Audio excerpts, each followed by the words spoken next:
Your mics are live. We are ready to go, Mayor. Let us call the regular city council meeting of August 5th, 2025 to order at 6:01 PM. Madam Clerk, roll call, please. Councilman Werner.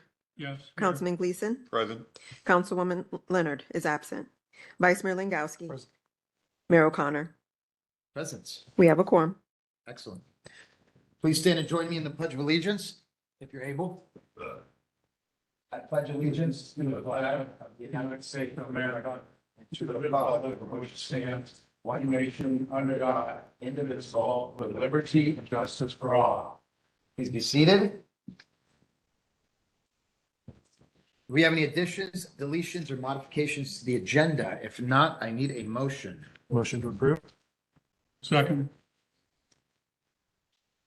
If I can remind council to use their microphones. Can I confirm who seconded the motion? Second here. We have a motion by Vice Mayor Langowski, seconded by Councilman Werner. Roll call. Councilman Werner. Yes. Councilman Gleason. Yes. Vice Mayor Langowski. Yes. Mayor O'Connor. Yes. 4-0. Thank you. We're going to open up for public comment, and I'm going to ask that we get our staff report from PBSO now so that he can get back to the road closure. It's a resident. Yeah. Here? Uh-oh. Let me, you're going to go, Zoe? Here he is. We're ready for you, sir.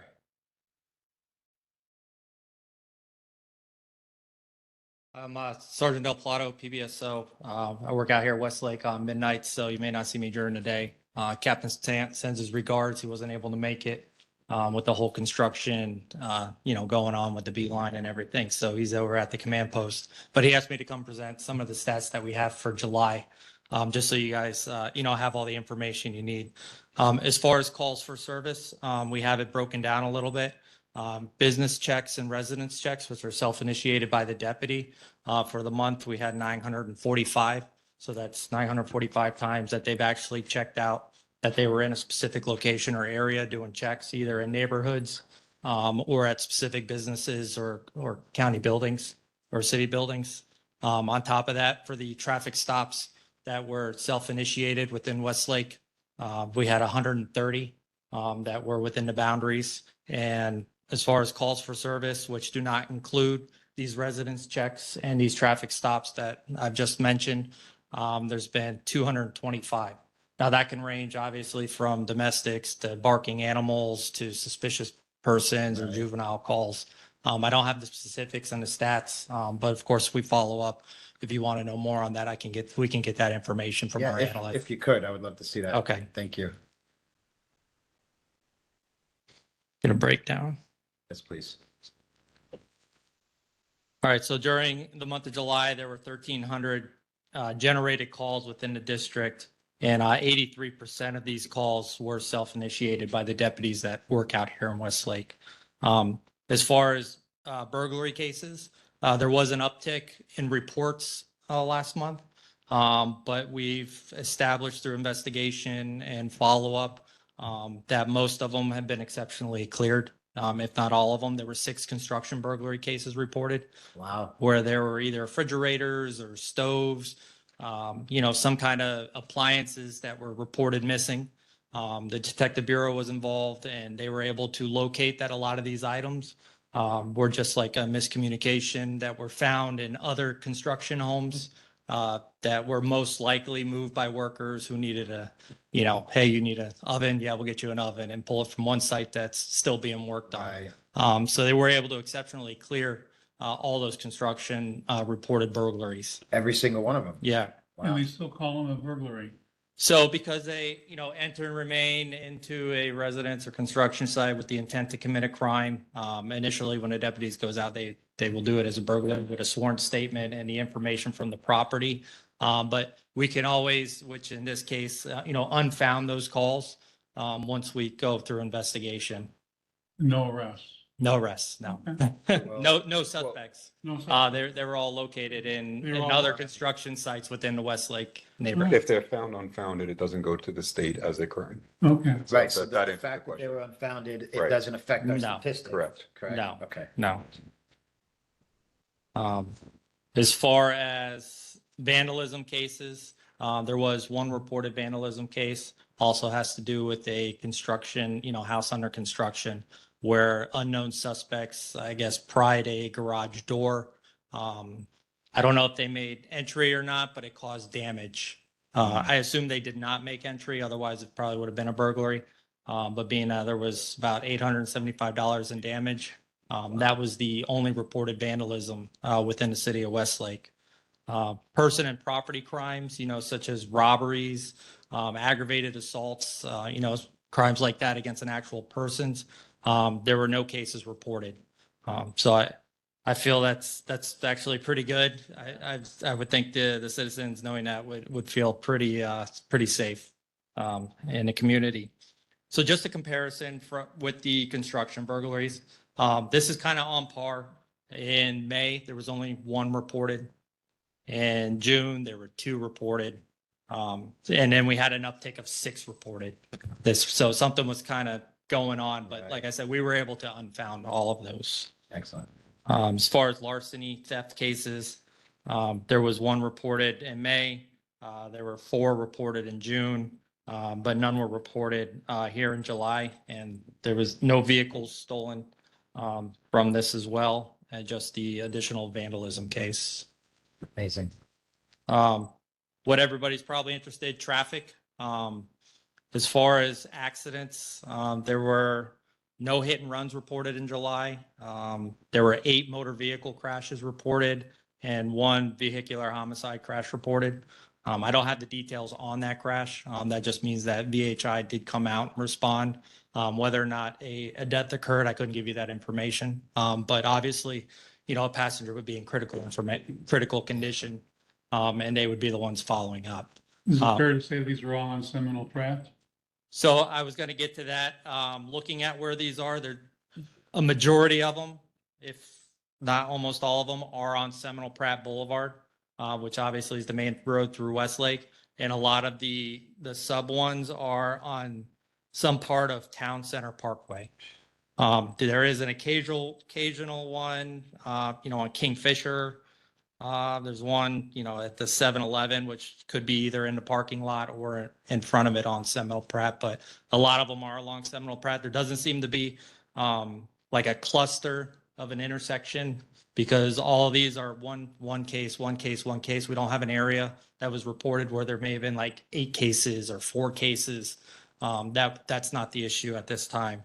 The traffic command post is reporting there are no major traffic issues from the closure. I can tell you on my way over here, there is more traffic on the road, but even I still made it over here on a reasonable time coming down Okeechobee Boulevard. The evening traffic has picked up, obviously, with more people taking the detours. But the command post has people at all various intersections, and they're constantly revolving to deal with the traffic issue if something backs up. But at this time, just increased traffic. No major issues that have been reported to the command post that's running that. On those traffic accidents, are they attributed to cell phone usage, DUI, or inattentiveness? So I don't have those statistics here with me. It very well could be whether or not somebody tells us I was on my phone and I didn't see. A lot of times we don't get that. I know because I'm out there. But most of them are, bumper to bumper coming up short, at lights. A lot of these are at intersections. So I assume people are not seeing that the traffic is stopped ahead of them or can't stop in time. So any other questions? Any questions? I'm good, sir. We'll let you get back to it. All right. Thank you very much. And I'll get with Captain Sant as far as the breakdown, a little more on the calls for service Amazing. for next meeting. Is that like private restricted correspondence, or could I have? I this have back? to return this. Okay, This got is it. like my permission slip. If you could get me, we normally get an actual report. I'll have the Okay. captain send over a typical report. Okay, I'll have him send some, and maybe he can send a breakdown if he gets one from the analyst. Wonderful. Send it to the whole council. Okay. Yep. Get it to the clerk and we'll get it out. Thank you Yeah. so much. All right, Appreciate what you you're do. very welcome. Thank you very much. Thank you for all you do. Any other public comment? You will get another opportunity towards the end of the meeting. Madam Clerk? Yes, Mayor, you have Mr. Bobby Farber. Mr. Farber? Bobby Farber, 4829 St. Armand's Way. Good evening, everybody. It seems like it's been months, but it's only been a month. So I know you had a busy day, so this is just a recap from yesterday, last night, but I was able to secure 3 night runs through the city on the street lighting end of things. All right. There were 39 lights that are out, 29 of them were blue. So we have Hanukkah in July. All right. They've all been addressed. If you drive around, you'll see the yellow tape on everything. They're going to take care of the blue ones through warranty. So I'm going to keep my eye open for the next month, hopefully next meeting. I'll have a better count. Actually, I put in, it came out to 68. They actually found 82. Wow. So I'm going to try and work my way in next to see if I can get into new construction, see what's going on with Seminole Pratt. On another note, I know on tonight's agenda, we'll be talking with Don Herring about the Fresh Burst. And if we're not going to amend that ordinance, I would ask again if we could put a plaque on these and have the name of the artist and what it's about and all the particulars to kind of have it make sense. And that's pretty much about it. Again, I was at last night's SID meeting, so be on the lookout for some lake stuff tonight. All right. Thank you to our lighting czar, Bobby Farber. Any other public comment? Yes, Mayor, we have a public comment from Ms. Jackie Campbell. Ms. Campbell, name and address for the record, please. Hello, hello, No. hello, Council. Jackie Campbell, 5220 Siesta Key Lane in Crestwind, Westlake. I haven't been here in a while, but I'll try to stay within 3 minutes. No, the city is growing and growing fast. And I don't know if the council has thought about this at all, but I think with so many young families and young people here in the city who will eventually become young adults and go off to college and probably want to come back here. I know the city has thought about developing programs for these young people to come back to or to get engaged in at this point. From the young to the middle school, high school, college, and go off to college. So if we invest in these young people right now and develop programs for them, we won't be around all the time. We want them to take over at some point. I hope we don't plan to stay forever, but we plan to stay. They're going to be here, and if we don't develop programs for them, like leadership programs and planning programs, how the city is planned, then they go off to college and not come back. Now, if they have an invested interest and they have been going through these programs, then they will want to come back to help grow the city and make it better. So I'm putting it out there that this is something that the city needs to look at and engage young people. And that's what's lacking right now, not just here, in other communities as well. Okay, so that's my recommendation. 3 minutes up? Thank you, Ms. Campbell. Not yet. Thank you so much, Ms. Campbell. Do we have any other public comments? Yes, Mayor, Mr. Brian Tosh.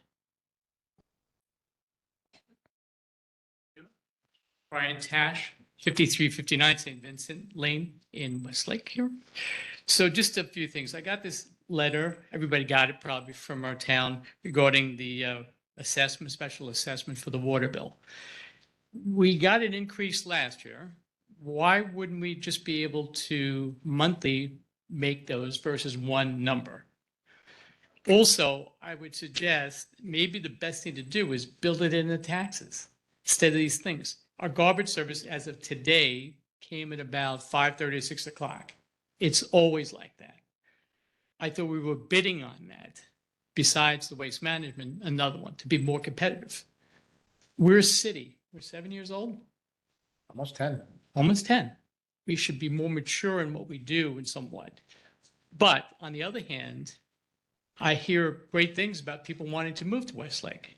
Really, I'm going great family to situation. interrupt you for one Sure. moment, and I'm going to let my city manager clarify something that may be a misconception. Yeah, that letter is a notification that the solid waste assessment is the same as it was last year at $324.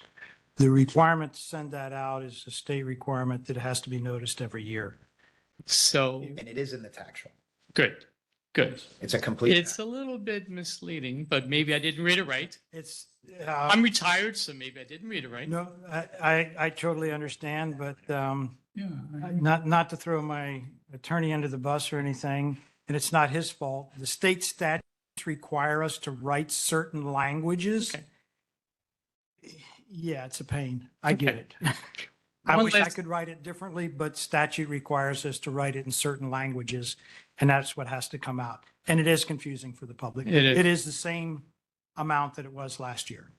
So one other thing regarding getting out of Crestwood, the traffic and all that great stuff, the stop signs they're putting out, the flashing lights, it's definitely an improvement. When I go now during the day, I honk my horn, I look both ways, I go like this, only because I don't really think a lot of people still pay attention to it. They'll stop quickly, they won't come to a full stop, and then they'll go. My concern is the golf carts, small cars like mine, and just in general people walking. They have to have the respect for it. Paint lines on the floor saying stop us ahead, do something. You have it around the roundabout, I've noticed, the little mini speed Rumble bumps. strips. Yeah. Just do it there. If it wears out in a few years, that's cool. That's it. Thank you, folks. Thank you for your comment, sir. Madam Clerk, I have no additional public comment cards, Mayor. again, we'll get another opportunity towards the end of the meeting after maybe we've heard some of the discussion, but do we have any other public comments right now? No? Okay. Moving forward with the consent agenda. This section of the agenda consists of routine or administrative items that require final approval by the city council and may be approved in its entirety by a single motion.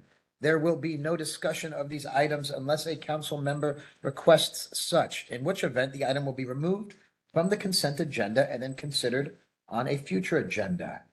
If there's nothing with the consent agenda, I need a motion to approve the consent agenda. Move approval of the consent agenda as proposed. I'll second. We have a motion by Councilman Werner, seconded by Councilman Gleason. Roll call, Councilman Gleason. Yes. Vice Mayor Langowski. Yes. Mayor O'Connor. Yes. Councilman Werner. Yes. Motion carries 4-0.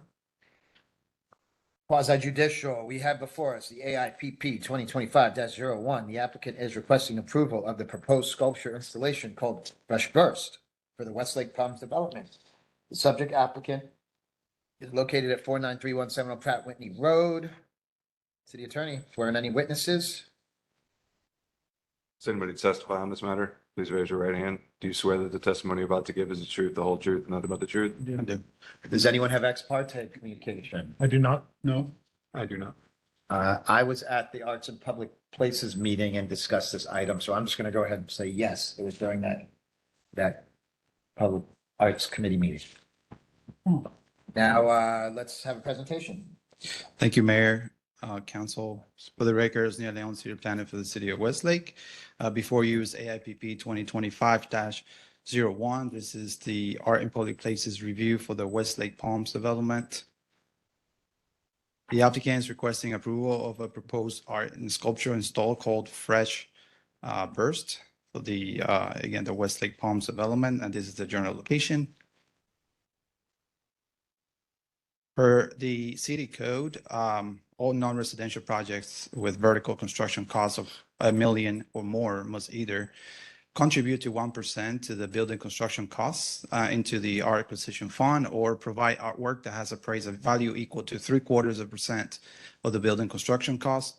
The applicant has elected to provide on-site artwork based on the estimated vertical construction cost of 1.2 approximately millions.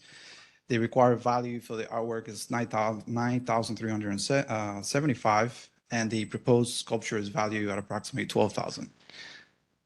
The sculpture will be located on the eastern portion of the site. Summary of the city code requirements, what should not be considered artwork, art objects which are mass produced or standard manufacture, reproduction by mechanical or other means of original artwork, except in cases of limited editions controlled by the artist, as sculpture, film, video, photography, printmaking, or other media arts, commercial expressions, including design elements related to the visual identity of a developer or occupant of a building, such as logo, trademark, color scheme, or theme, even if created by an artist, and service utilities necessary to operate and maintain an artwork over time.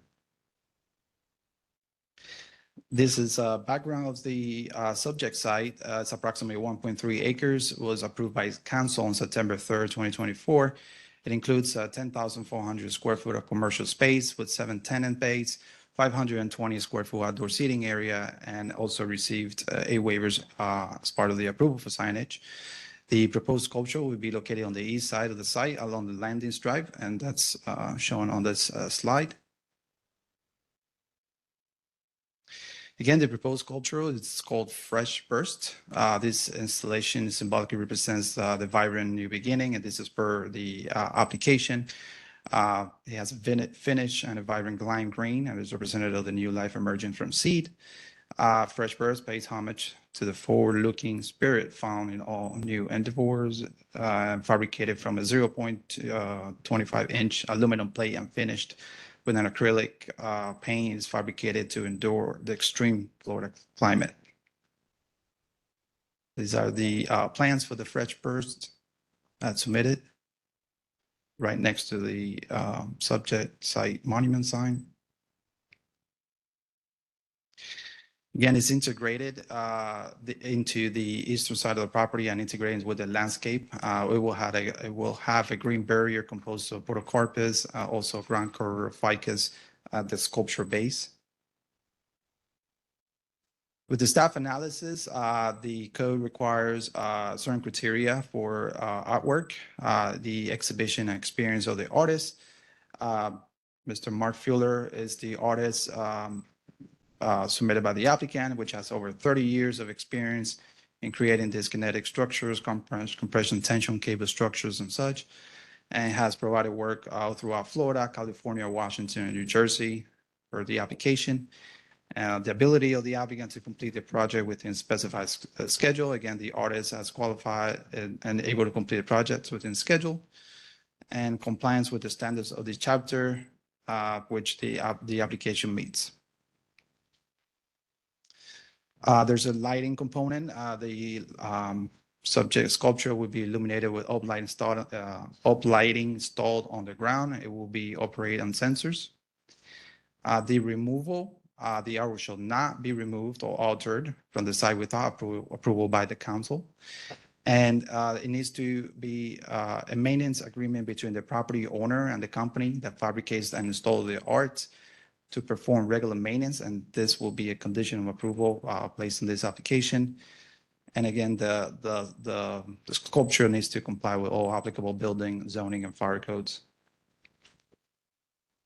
The subject application was heard by the Arts and Public Places Board on June 24, 2025, and it was recommended for approval with no conditions. The staff is recommending one condition for an executed maintenance agreement shall be provided to the city prior to building permit issuance. Okay. That concludes staff presentation, and Mr. Don Hearing also has a presentation. Thank you, Osneil. Thank you. Mr. Herring? Good evening, Mr. Mayor, council members. It's kind of fun to present this. This is very interesting. Art in public places. We certainly are a proponent of art in public places. And while this is a small project and probably takes a lot of work to do a small piece of art, we thought it was important to demonstrate leadership by doing art on the building. So the Westlake Landings is located on the screen. Westlake Palms, which is on parcel F1 of Westlake Landings, is located right on the screen right now. So it's immediately south of parcel A2 and east of Tractor Supply and west of the shops of Westlake Landing. So we're making good progress if you've been out there. The building's taking very, very good shape. And over the next 3 months, you'll see it really come to life as you see it right here. It's a very architecturally dynamic building in itself with a lot of character and visual interest. So it's going to really set a great tone for this area of Westlake. The artist is Mr. Mark Fuller. And Mark is a personal friend who I've worked with on art installations over the last 30 years, all the way up to Port St. Lucie, to Royal Palm Beach, to City of Palm Beach Gardens, where he has a very large body of work in Palm Beach Gardens. If you've seen the molecule at the Carrier Building as you come off of I-95 to Donald Ross Road, that is Mr. Fuller's art. He's just done so many things. If you've been in Legacy Place, the record player and the roundabout, which was in memory of Hank Skakowski, really beautiful piece of art that Mark has done, and many others. There's so many pieces that he has done that are spectacular, right at the corner of Royal Palm Beach Boulevard and Okeechobee. If you look right there, right at the City Hall complex, Mark's art is there as well. So very interesting artist that really loves what he does, and has a great body of work with everything being different.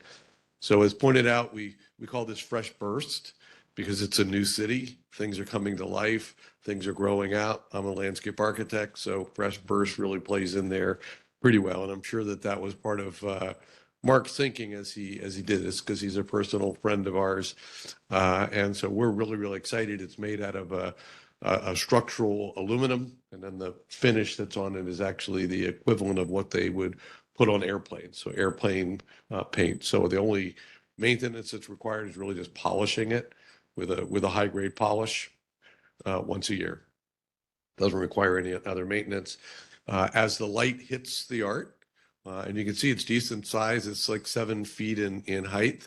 As the light hits the art, it will basically have an iridescent flavor. So as the sun moves around, the color of the green will vary and give you the kind of variation that you're seeing, the gradient that you're seeing in the rendering today. And of course, it's illuminated in the evening. So we think that it's a fun piece and really appropriate for this particular site.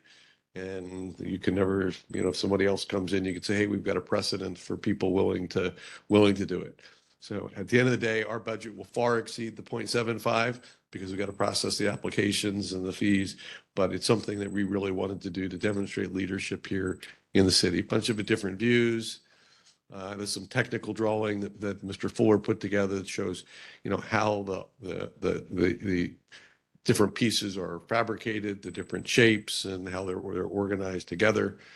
And then, of course, Mark has really a reputation that's unto himself. Excellent artist, and hopefully he continues to produce some art because he's, getting older with the rest of us. So hopefully he doesn't retire, but his legacy of art just continues to go on. And I'm really excited to have a piece of Mark Fuller out here in the city of Westlake.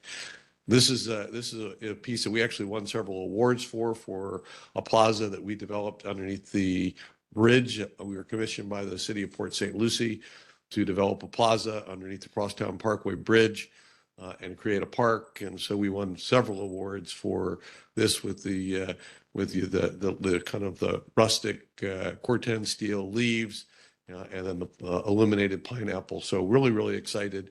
Mark did a great job with that under our design direction and in collaboration with our landscape architectural team. Other pieces that Mark's done, he's got just a great reputation, a lot of variety. Nothing's the same. So very interesting.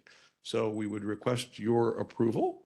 It's our goal to install that art sometime probably during the end of September or first week in October.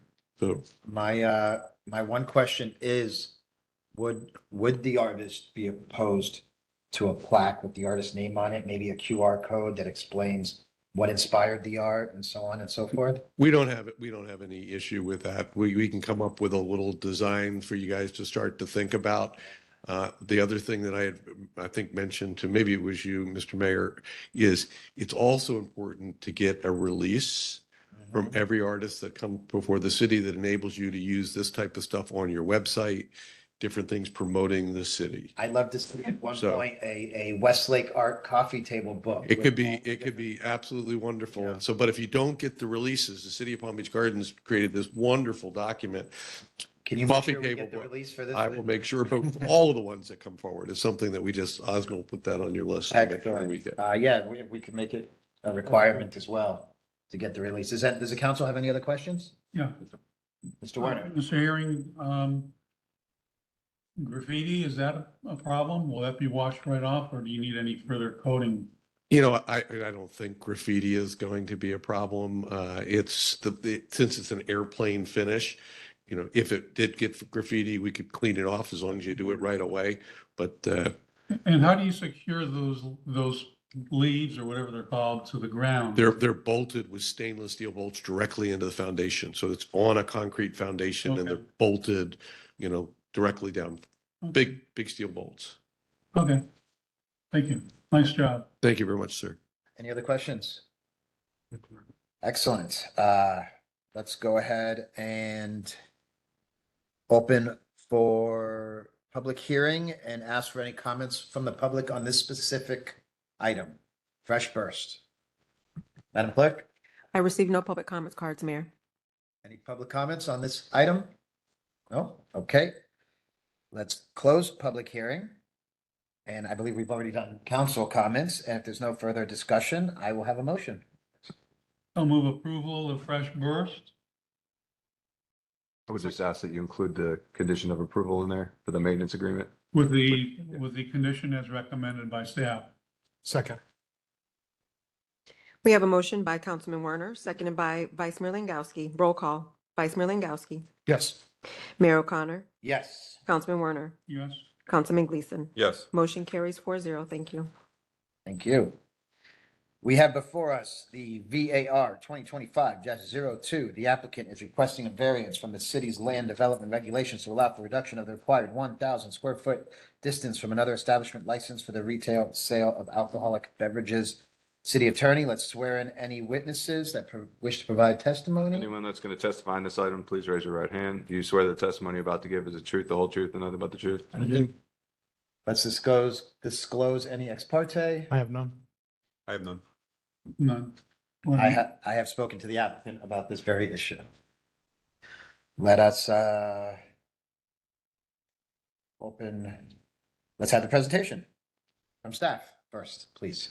Good evening, Mayor, council members. For the record, Santiago Cleaves, planner for the city of Westlake. Before you, bar 2025-02 Exparel, located in James Business Park. The applicant is requesting a variance for the city land development regulations to allow the reduction of the required 1,000 foot distance separation from another established license for the retail sale of alcohol beverage. Here's the location of Exparel within James Business Park. The overall site within James Business Park is 11.66 acres. The future land use is downtown mixed use, and the zoning is mixed use. Little background, on September 7, 2022, the city council approved the site plan for the 11.6 acre subject property, allowing for the development of 145 square feet light industrial warehouse facility.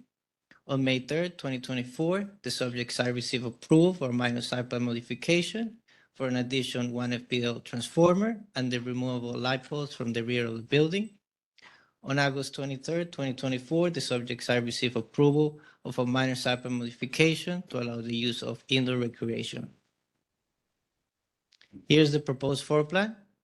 The overall cafe area is located in the southwest corner. The subject application was reviewed according to the City of Westlake Land Development's code.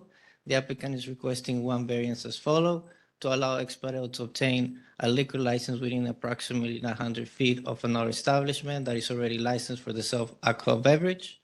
The other establishment is Publix. It's around 900 feet from door to door. For your reference, here's the code chapter. This code chapter is chapter 4, section B1, basically stating that no business shall receive a liquor license if another business is within 100 feet, and the distance is airline measured by the center of the main entrance of the proposed building to the main entrance of the existing building. In the staff analysis per chapter 4, section 4, the city council may grant the variance to the distance requirement if it finds the following requirements. The first requirement, if its establishment is within 1,000 feet from for a public or private elementary school, middle school, and secondary school. Based on the city staff analysis, the subject application is in compliance with the code standard. There is no schools within 100 feet of the business. The second is if granting the variance will impair the safety or healthy morals or general welfare of the citizens. In the staff analysis, based on the city staff analysis, the subject application is in compliance with the code standard. On the final remarks, based on the staff review and analysis, the subject application is in compliance with the code chapter 4, section 4-10. Planning and Zoning Engineering Department recommends the following condition: no alcohol sale or off-premises consumption shall be permitted. Any questions? Yes. Sure. The subject is for a variance. Correct. And when I met with Osneal before the meeting, a few days ago, he explained to me that this particular request is not really a variance, it's more of an exception. But are we required to make the variance findings or not? No, so this is specific section is section 4-10, so it's not within the variance section of the code. It does, the code references an exception and also has variance language in it. And that's why you see the variance, but it's technically an exception to the distance requirements. I mean, the variance is also a deviation from the code, so, the technicality of wording, but it's a different section of the code what we are applying here. But you still call it a variance. Because the code has a variance language in it, yes. Okay. And it has, as you saw in the presentation, it has two separate criteria that doesn't follow the typical variance 9 standards that you saw on the previous application. Okay, and the applicant is asking for limited off-premise consumption, but I think I heard you say that you're recommending no off-premise consumption or sales. Correct, no, Sales for off-premise consumption. and that's correct. And the applicant, I believe is here and it's an agreement of this condition. And they're agreeable to that? Yes. Okay, cool. Do we have any other questions for staff? Does the applicant have a presentation? Hi, everyone. Hi. Thanks for having us. My name is Valerie Haber. I'm with the law offices of Gray Robinson, with offices at 515 North Flagler Drive in West Palm Beach. I'm here on behalf of applicant Excel Padel LLC. The sport is paddle, but the applicant is Excel Padel. So just point of clarification there. Our applicant's CEO, Irina Rizkuk, is here, and she will, yes, I'm sorry for murdering her name, and she can answer any operational questions you may have. So the item before you is an exception from section 4.4 of the code. So this is not a variance from the land development regulations. Simply to allow this applicant to operate a cafe. They want to sell beer and wine only with a state issued 2 COP license for on-premise consumption only. That license at the state level does also allow for off-premise consumption, but we're fine limiting it to on-premise consumption only. Just for some very brief background, the applicant's constructing approximately 45,000 square foot facility at the corner of Persimmon Boulevard and Town Center Parkway. You all are probably familiar with the location. It's going to operate as a state-of-the-art premium indoor paddle facility with 10 paddle courts and a cafe, among other amenities. It's going to be a really nice facility set to open in September. This is sort of the last piece of the puzzle. We worked very hard with your professional staff to get to this point. Initially, the comments were that there was no mechanism under the code to get us here, so we're very happy to be before you with this item. Just to very briefly mention that the cafe is going to be sort of integrated with the paddle courts. It's all sort of like an open, free-flowing space. And really the purpose of the cafe is just to operate like as an amenity, as a complement to the Patel facility. It's going to be healthy type items you typically see in, a high-end gym space. So in other words, this is a bona fide cafe. They're not intending to operate a bar or a tavern or anything of that sort. There's this like weird anomaly in your code where you have an exception for a bona fide restaurant operating with a bar, but there's no similar exception for a cafe, which is why we're before you. So just briefly to set the record, section 4.4 of the code requires establishments selling alcohol to be at least 1,000 feet away from a school or a church, neither of which we have as impacting establishments here. So we're not worried about that. But the second requirement is that the establishment be 1,000 feet away from another alcohol beverage license. So we have the Publix liquor store in close proximity. It's about 900 feet away, sort of as the crow flies from front door to front door. So the same requirements also repeated in another section of the code, section 4.8 of the code. So for those reasons, we'd want to request a variance from both sections of the code 4.4 and 4.8. Pursuant to section 410 of the code, the city allows the city council to grant exceptions from these distance requirements so long as two conditions are met. The first is that the school and religious facility exception is met, which it is here. And the second is that the council be of the opinion that granting the modification will not materially impair the safety, health, morals, or general welfare of the citizens of the city. We submit, of course, that that condition is met. This is just a minor amenity as part of a cafe that's part of a larger facility.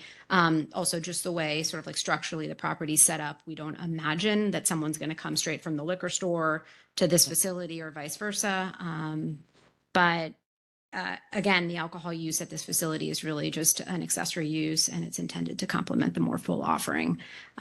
So we're here for any questions you may have, and that's it. Couple quick questions. Sure. Actually, do any of my colleagues have any? I have a few. All right, shoot. What are the hours of operation going to be? So we haven't set the full hours. They would be, of course, in accordance with the hours set forth in the code. Can we give like an approximate at how long it's going to be open till, like at nighttime to 10 p.m.? And are there any security plans put in place? Because as we know, when we mix alcohol with people, unfortunately, sometimes people can't control the alcohol that they consume. Yeah. So what are the security provisions that are going to be put in place for offering alcohol? Sure. Just very broadly, the applicant's going to have all of their staff go through responsible vendor training, which is a state alcohol beverage law. It's not a requirement, but essentially what happens is if you go through this training, you're issued as like a certification from the state, certifying that you've gone through proper protocols for training your staff. So they're going to go through that process, which really, in most instances I've seen, really mitigates the alcohol-related incidents at the premises. But Irina can speak to any additional security that the facility may have. If needed, they're going to have a front desk person checking in members. So we don't really anticipate that this is going to be a significant revenue source, or really, I imagine it's going to be more of like a grab a beer if they're having a salad or something like that. But we don't. Well, that would be my next question is if it becomes a problem, will the applicant be open and willing to be a good partner within the community and possibly engage, Palm Beach Sheriff's Office for off-duty services or something to not drain the public safety service that we have for the city already budgeted and planned? That's an affirmative from the applicant's representative. Yeah. So that's all I have. Thank you. Please, Mr. Warner. Sure. The staff report indicates that we're talking about beer and wine only, not a full line of alcoholic beverages. And I think you already mentioned they would not allow off-premise purchase to be brought into the facility. So only the beer and wine that's sold there. That's right. So the restriction that staff imposed or suggested imposing, the condition is that people cannot purchase alcohol there and then take it off site, right? So they can't enter the facility and buy a canned beer, for example, and take it off site. State law already prohibits individuals from bringing alcohol in if it's already a licensed facility. So we don't have to worry about that portion of the question. Yeah. All right, very nice. Oh, yeah, I'm sorry. As far as the courts are concerned, what kind of racquetball games would be played there? Would you like to answer? Irina's much more knowledgeable on that than I am, so she can answer that. Irina, please state your name and address for the record. Irina Rezhuk, thank you for having us here. So the best way to explain the sport paddle came from Mexico in 1960. You can think of tennis, mixed tennis and squash. So same rules as in tennis. You have a half of the tennis court with a wall around, and you can play off the wall. So it's kind of mixed tennis and squash. So that would be the way of thinking. You always play doubles. It's different racket than in tennis. Similar ball, but just different compression. Okay, so you have a lot of courts there. Yeah. You would not entertain someone coming in and wanting to use axe throwing as one of the activities? No. Okay. That wouldn't mix very well with beer and wine. No. Okay, cool. Thank you. I don't have any questions, more so just a comment that I had the privilege of actually touring the space itself, and seeing all the conceptual plans and colors and design. And I really, really have to hand it to the applicant. This is going to be, I'm going to use the word sexy. It's going to be a very sexy venue, beautifully done, something that our city truly needs, something fun to do. I understand they're going to have a master chef curated menu at this cafe. It's a place that you're going to want to be, whether you play the sport or not. Go in and a great place to even host events, and things of that nature. So I hand it to the applicant, and I commend her for making the investment into our city. I thank you for that, because it's exactly what the city needs, and I really appreciate it. And on that note, if there's no other discussion, I'd like to entertain a motion. I'll move approval of variance 2025-02 as presented, and including the maintenance or the condition recommended by staff for off-sale premise. I'll second. restriction. I'll second that. We have a motion by Councilman Werner, seconded by Councilman Gleason. Roll call, Vice Mayor Langowski. Yes. Mayor O'Connor. Yes. Councilman Werner. Yes. Councilman Gleason. Yes. Motion carries 4-0. Good luck. Thank you. We have before us SPR 2025-02. The applicant is requesting site plan approval for a 12.72 acre site for a proposed retail sales service use known as Lowe's, located in the northern portion of Pod G, south of Town Center Parkway. City Attorney, please swear in any witnesses that wish to provide testimony. Please raise your right hand. You swear the testimony you're about to give is the truth, the whole truth, and nothing but the truth? I do. Thanks. Excellent. Disclose any ex parte communication, if any. We've had none. None. None. I've actually had none too. May we have a staff presentation? They kept this one pretty on the wraps. Thank you, Mayor. Council, for the record, Osniel Leon, City Planner for the City of Westlake. Before you is SPR 2025-02. It's the Lowe's site plan review.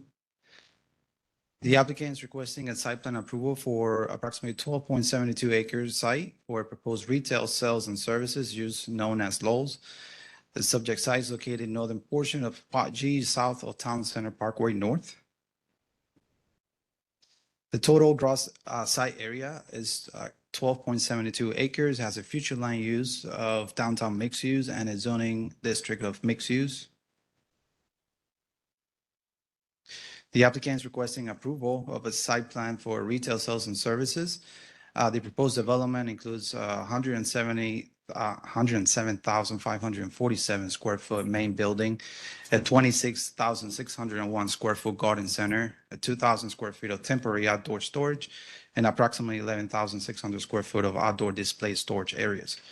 The applicant is also requesting a waiver from Chapter 3, Section 3 to increase the allowed fence height for the outdoor display area from 6 feet to 20 feet.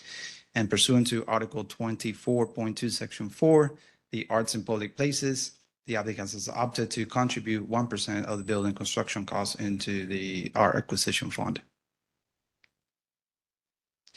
The subject site had a city council approved plat for Part G, including North Parcel C, where the subject site Lowe's is located on April 1st, 2025.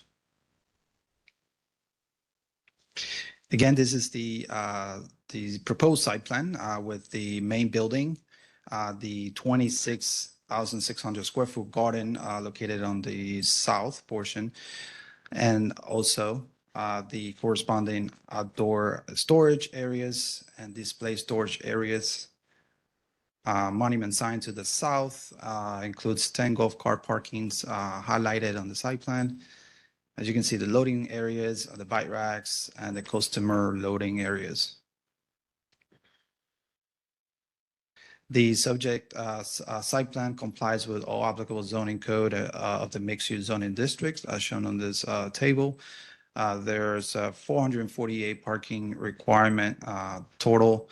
The application provides 448 spaces as well as 9 golf cart parkings. The subject site has connecting sidewalks and access ways as shown on this slide. 2 points of access from the North Town Center Parkway and 1 from the south. The site also provides a sidewalk connecting to the southern portion of Pod G and the eastern portion of Pod G. And highlighted in blue and red, and green, those are all the outdoor sales and display areas. The applicant provided the following architectural elevation. This is the east, which is the front elevation. The west rear elevation, which is this is the south and the north. There are some renderings provided as well by the applicant of the Lowe's. The application has been reviewed for landscape and is compliance with the city code, as well as drainage. Fire safety has no objections for the site plan, and traffic also the provided does not exceed the approved trip, so per the Westlake development order. Some final remarks. The Planning and Zoning Engineering Department recommend the following conditions. Applicant should contribute 1% into the building construction costs to the city's Westlake Acquisition Fund. Outdoor merchandise display is prohibited outside of the designated display areas. Outdoor display areas shall be kept orderly and clean at all times. The obstruction of parking spaces and drive aisles is prohibited. All loading and unloading merchandise shall only be permitted in the designated loading areas. And we did have a small change to one of the conditions prior in your package, and we'll read into the record.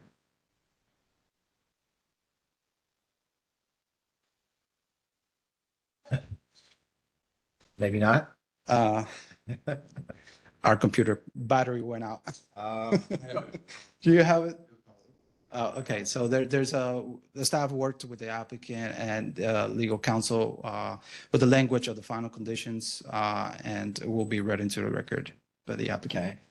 Okay. And the applicant agrees. I know what they are.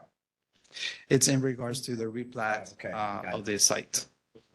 Thank you. All right, I guess we have another presentation. Yeah.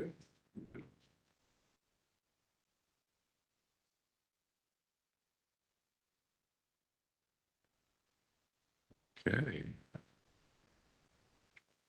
Well, good evening, Mr. Mayor, council members. For the record, Donaldson Hearing with Cutler and Hearing here tonight on behalf of Lowe's and Minto PBH LLC.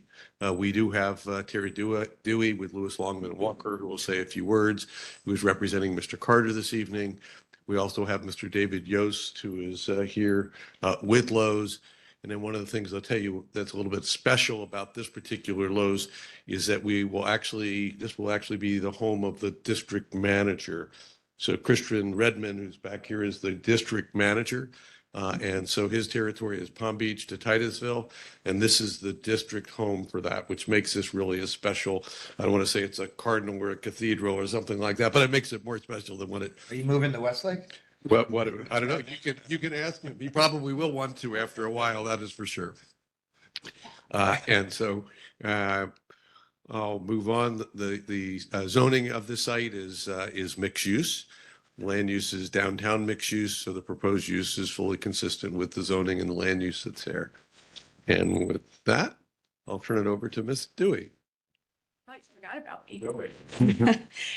Good evening. For the record, Tara Dewey of Lewis, Longman and Walker on behalf of the applicant. I know you all have had a long day, so I'm going to make these statements brief, but I have to do it for the record, so forgive me. It's things you already know and that your city attorney has reminded you. But just to set the legal groundwork, before you tonight is a site plan, and as you know, it's a quasi-judicial proceeding.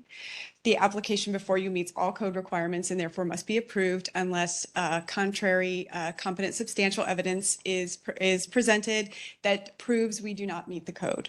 So as your staff has testified, and we are happy to be here, we meet your code requirements, in most cases exceed it. So we look forward to making this application and to your approval. Thank you. Thank you, Ms. Dewey. Well, good. Thank you very much. And this is really, really exciting to see the city of Westlake continuing to come to life. So parcel G North is the larger parcel here that's north of Publix and the James Business Park, which you can see in the distance.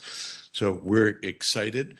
The west side of Seminole Pratt Whitney, the character was always intended to have these types of uses here, and then the more smaller, intimate town center uses located on the east side of Seminole Pratt Whitney. So this is fully consistent with the vision that Mr. Carter has set out with a long time ago, and this will bring a great tenant and business entity, a Fortune 50 company to the city of Westlake. And so it's important, as many of you know, I did some research and learned that really Lowe's is the best in class when it comes to home improvement. So they have, their stores are the cleanest, the lightest, the larger corridors, organized. And I know others that believe that their products or appliances and their wood is better than what you would typically find at other home improvement stores. So really, really excited because there's nothing out here. And this type of a store will provide great opportunities for everybody, not only during the times that they're wanting to do home improvement, whether it's do it yourself or otherwise, but also in time of need when we have hurricanes and other things. They're an essential service, and they're out there to help the community get back up to where they need to be to get going. So really, really exciting.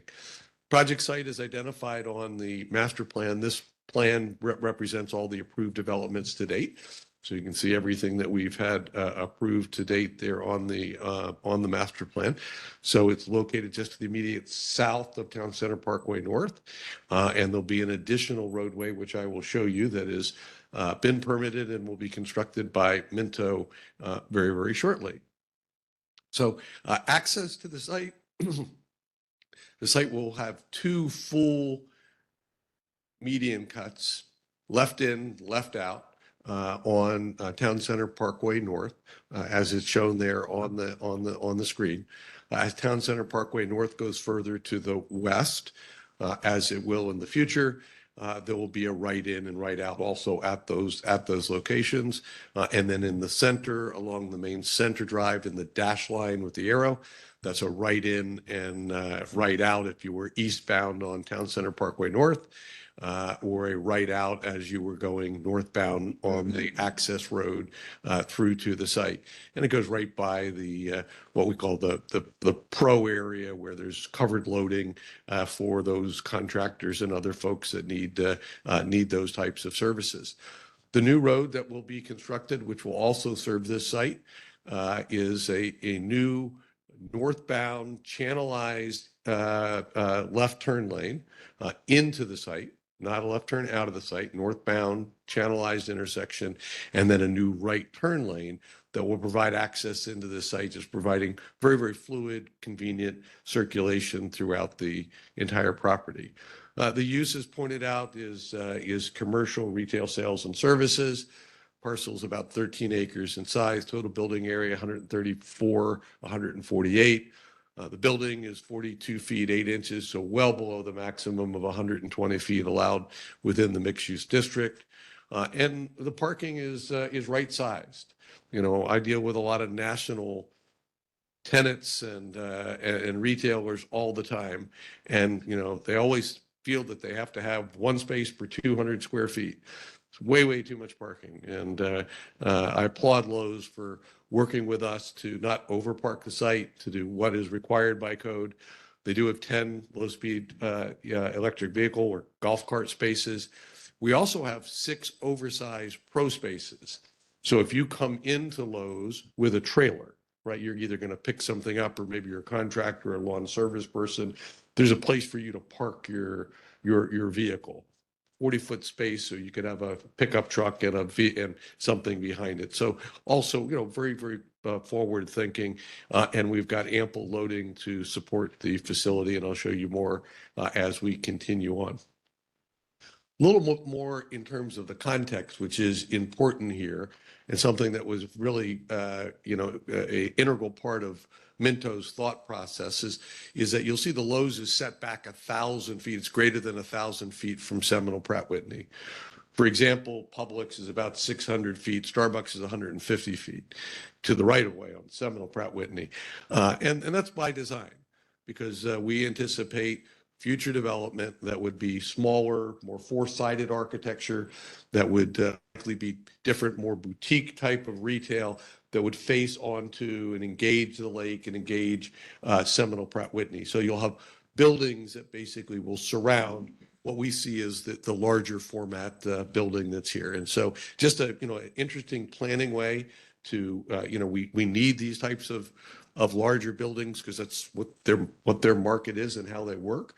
But it's a nice way to deal with it from a planning standpoint, to break the scale down with other architecture and buildings that gives the presence to the street that's very positive and exciting. A couple of the points to point out on the site, you'll see at the top there's a covered pickup area.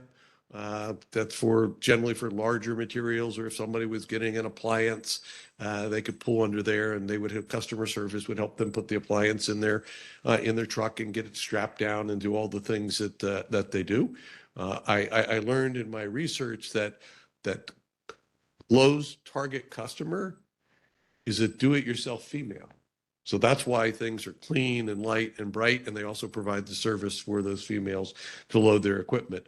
What we have where it says pro parking, those are parking basically for generally contractors and pickup trucks that would go in, and that'll go right into that entrance way where they would have their customer service and their accounts all set up.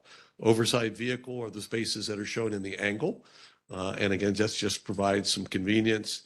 Garden center, which is always my favorite, is the garden center, and then loading and delivery. So in the loading and deliveries, we have 3 sunken loading bays that go back in there. We never have trucks parked on site. They might stage in the, you know, before they pull into the loading area, but Lowe's does not have them parked on site. You might have a trailer that's being unloaded, that the trailer stays in the loading bay. Generally in that middle or center loading bay is typically the way I understand that they use that. These are some renderings, and these are a little bit updated from what Osneal presented to you. We have submitted a master signage plan that will come before you at your September meeting. So, you know, you're just seeing what's represented so you can understand how this works. But the architecture is really nice. The applicant worked with Osneal and the team to do something that was Westlake centric. Since this is the home of their district office, it's not just a prototypical building. Typically they would use a blue metal seam roof for the, for the covered roof areas. Here they use the silver, which matches a number of the buildings, the galvalume or natural finish of the standing seam as opposed to the painted blue. And I think that adds a lot of additional character. All the colors were kind of harmonized with what we know is at Publix and the other commercial buildings. So it was done with really very, very good taste. They added a lot of additional articulation and tower or columns to the elevation in working with the city staff. And of course, we've certainly put our touch on the landscape here, as did Mr. Carter, who's very specific as to what he would want to see. Osnil showed you the elevation, so I will go through that. Do want to talk a little bit about the garden center. We are asking for a waiver. And the fence height is 20 feet. Of course, anything over 8 requires a waiver. And so the face that faces Seminole Pratt Whitney, this is tubular anodized steel with an anodized mesh, very architectural with the columns that you see there. So it's done very, very tastefully. On the south side, basically facing to the south, and on the rear, we have used chain link because in those areas we're anticipating other buildings facing there. But the front face, we wanted to be very, very specific. And one of the things that we can do with this type of fence, you really can't put slats in it. But what we would do for any opacity is basically the professional, screen. The screening that you could put on, and that's something that we would be willing to do if that's something that you would have interest. This is the main entrance. This is just a straight on view, just so you can see, how we worked with the additional columns, the various pieces of roofs, glazing in the front of the main entrance. And then here's some renderings again, showing you consistent with the way that we have had done with Publix. We're proposing royal palms to line these boulevards. So don't, now of course the quality will be better than what our friends at Planet Fitness put in because those won't be there soon, but they'll look like they did at Publix. But so really, really nice, elegant look, a nice palette of planting, predominantly native, hardy things that are known to stand the test of time and to be very conducive with this particular environment. This is the elevation of the south elevation. You saw Osnil show that here you can see the 3 bays, the three loading bays that are in the south west side of the building. And then one more rendering looking the other way. Again, signage is not being approved as part of this request this evening. Master signage plan has been submitted to your staff and is going through review and will be here at the next meeting. Generally, the flavor is what you said. We don't overdo the signs, and Minto plans to come back with their own master signage plan for what we would say for the G North area with very, very tasteful, elegant signage and lighting. So it's something that you'll be seeing. Probably won't see it in September, but probably in October we'll have that for you. A few more pictures, renderings of what we're looking at doing. And then I'll just quickly get into the outdoor operation. So outdoor display is something that's very important to these particular home improvement stores. We would tell you that Lowe's is doing it a little bit differently. We're trying to make it very, very clear and very, very predictable of where things will be and when they will be there. That's good for Lowe's. It's also good for your staff to know if it's out there in a different time, then it's non-compliant. So it's very, very clear, and I'll walk through that in detail. And they literally don't want their store managers making those kind of decisions. So we want to plan it. It's programmed. There's a very detailed document that talks about the outdoor display. So first, through the period of March 1st through September, right? So that spring is starting to come along, and so that it's starting to get a little bit warmer. They have lawnmowers out, grills, wheelbarrows. Propane is generally out year long. all year because people always need propane. And then the area is generally empty from September through March. And then we go to the outdoor plants. That's the garden center. They're there year round. Really just makes a beautiful environment. And I know that you're like me, you like to walk through and look at all the plants and buy a few that you hadn't seen before. So not a large area, about 950 square feet. And that's the area in blue, and it only would occur within the area in blue. Then we have some bag storage, generally between March and July 15th, where mulch is out, garden rocks, and then soil. After July 15th, people are getting ready to go back to school. Those go away. They're not there anymore. But we do have some miscellaneous goods between March 1st and September 30th. And then along the rear, and I should point out that while it's not required by the code, we have elected to provide a 6-foot continuous post and panel concrete wall all the way along the rear property boundary, just like Publix had done. We think that that's good. It provides additional security. We abut a water management area, and then which is a part of this site, and then off from that is the Seminole Improvement District, their main feeder canal. So there's a long separation to the properties to the west, but we think a wall is still important and landscaping. So within these areas are generally very, very heavy items that really needed to be lifted onto a truck or a loading vehicle with some sort of a lift. Often, if we have a hurricane, this is where sandbags will be and those types of things to be loaded into a car. And then, of course, since they are an essential service, they do cooperate with the governor's office. So as soon as the storm is over, they're there to try to do what they can do to help everybody get what they need and to move on. So we think that it's a good operational plan. It's clear, it's specific, and it basically will keep the city looking neat. And like I said, Lowe's is known they're best in class, and they continue to improve every day. And say hi to the district manager, Christian. Welcome. It's excited to know that you actually have an office here, and we'll make this the best Lowe's in Palm Beach County, or actually in the state of Florida. How's that? And with that, I'll conclude my presentation. I'd like to reserve any opportunity to respond to any public comment if there is any. Oh, one other item I didn't say that I didn't realize until today is that Lowe's is very supportive of veterans.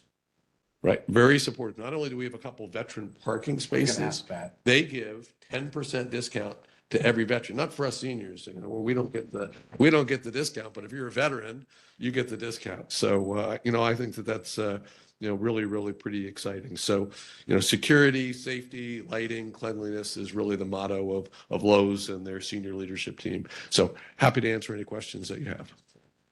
Mr. Vice Mayor. Okay, I'm not sure if Donna or the applicant itself. So if we can go to the east elevation garden. East elevation garden, yes, sir.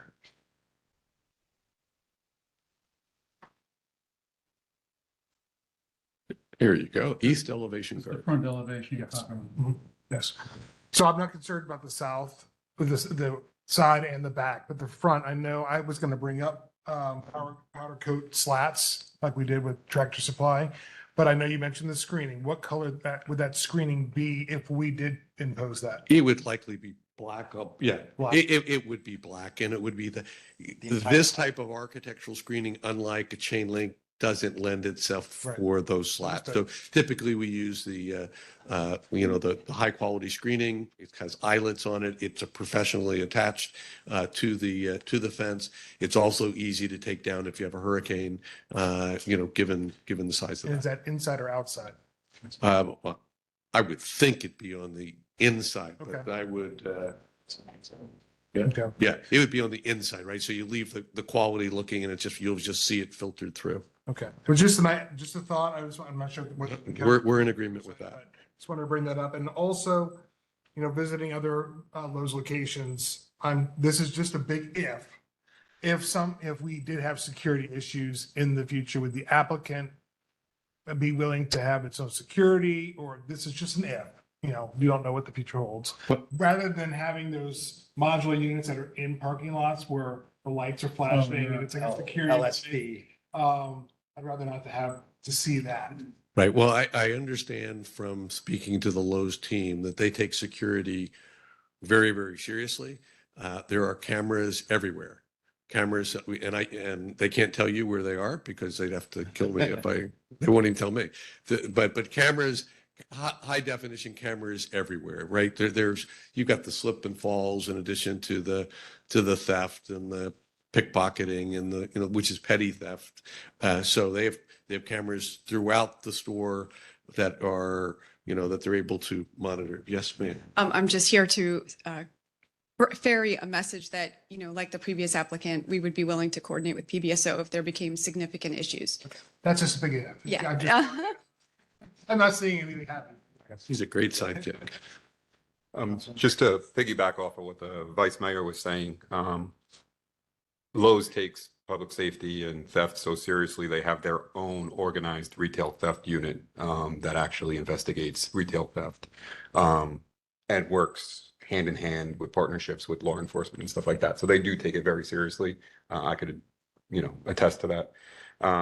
One of the things that I had wanted to ask is in our strategic planning, which I think we're going to get to the presentation later. One of the things that we were looking at is the ability to integrate exterior security cameras in with PBSO's real-time crime center type of scenario. There are some things that we're looking at in reference to that, but I would like for the applicant to keep that in the back of their mind. I know they like to keep their security cameras separate from their POS and stuff like that, from their operating systems, but at least the exterior, if there could be a different tunnel that we would be able to work with them and PBSO to get that integrated, that would be great. We would be happy to meet with you and PBSO. So Yes, they would be happy to coordinate with that. Okay. That's all I had, sir. Mr. Werner. Thank you, Mayor. Thank you, Mr. Herring, for a very nice presentation, and thank you to Lowe's for coming to Westlake and making this very nice proposal. 2 questions. Maybe you can even flip back to the overall site plan. The first question is signalization on Seminole Pratt. Is that in any plan? So signalization on Seminole Pratt. At this point, there'll be signalization at Town Center Parkway North and Town Center Parkway South. Okay. So that's a fairly short distance. I wouldn't expect, given the gap that you would have, that you would get signalization at the directional end. Traffic signals will. Yes. Yeah. And of course, if they need to adjust the timing, that they would. And how many jobs will you be bringing? Oh, there'll be a lot of jobs for the students. We need a lot of jobs because we have a lot of housing. Mr. District Manager. Christian Redmond, 16727 71st Lane North, Loxahatchee. We will bring approximately 150 jobs, and that'll be a mix of about 40, 60 from terms of full-time, part-time. And that'll bring also, we'll have about 7 salaried leaders. So you'll have a store manager, 3 assistant ASMs. Very good. I hope you bring in a lot of Westlake residents to your. Oh, that is absolutely the key. I'll tell you right now, I mean, our Royal Palm location services a lot of even Belglade and Clewiston. We get a lot of customers from the south side of the lake. So we would obviously expect that not to happen in Royal Palm, but come here to Westlake. But a lot of our employees live there also. Okay, and you raise another point for me. How far of a range, of market range, are you looking at to extend? Well, honestly, we're trying to really pick the opportunity to say, hey, I live here. I live in Loxahatchee. I don't live in Westlake, but I live next door. I'm a neighbor. All right. Yeah. Not yet, but I'm a neighbor. Right. And I will tell you that just it takes 25, 30 minutes to get to the nearest home improvement store, let alone Lowe's store. Yes, it does. So when you think about how far, if you're this side of Wellington, right, you think about Abner that's coming on board, right? You think about, like I said, the south side of the lake and everything in between. That's really what we're pulling from. Are you looking forward to 60th Street being continued? Yes.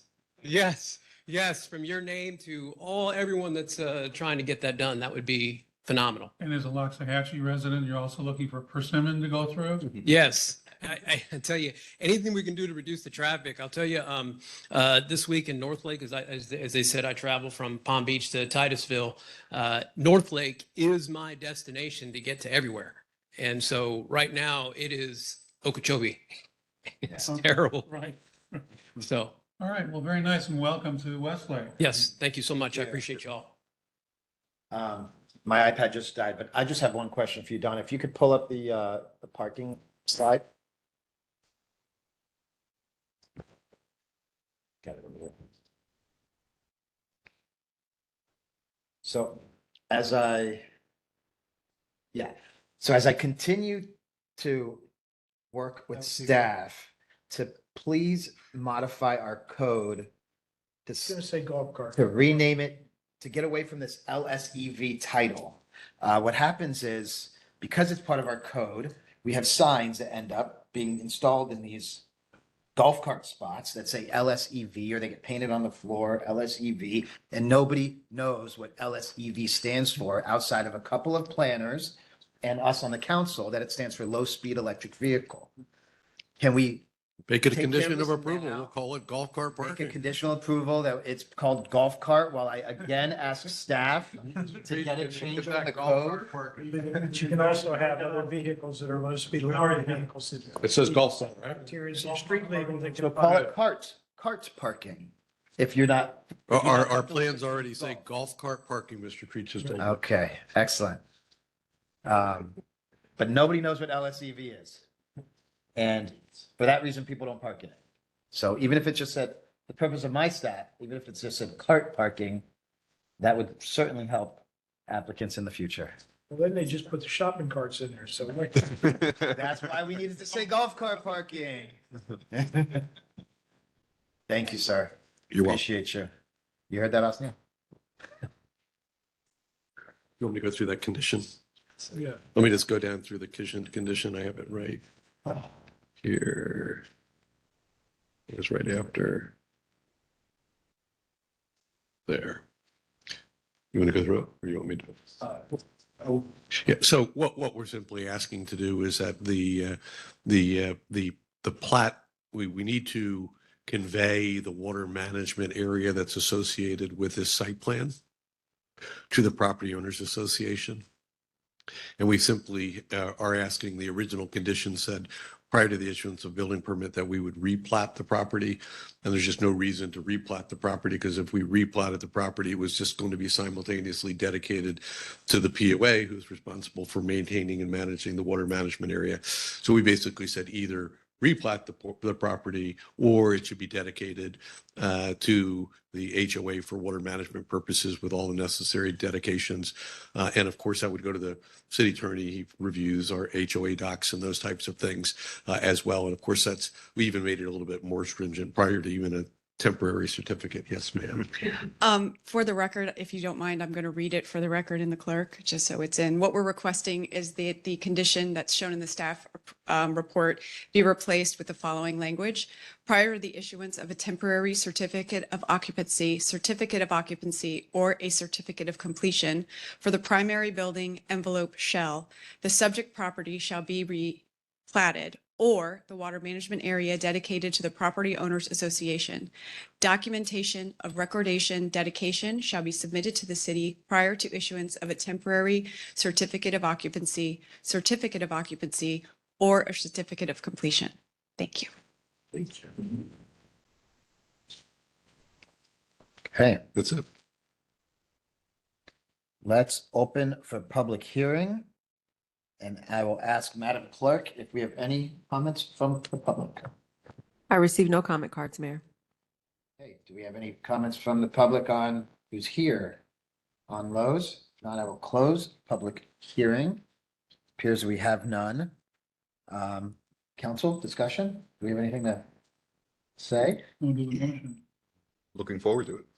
Me too. That being said, City Manager, what do you got for us? What's the projected build schedule?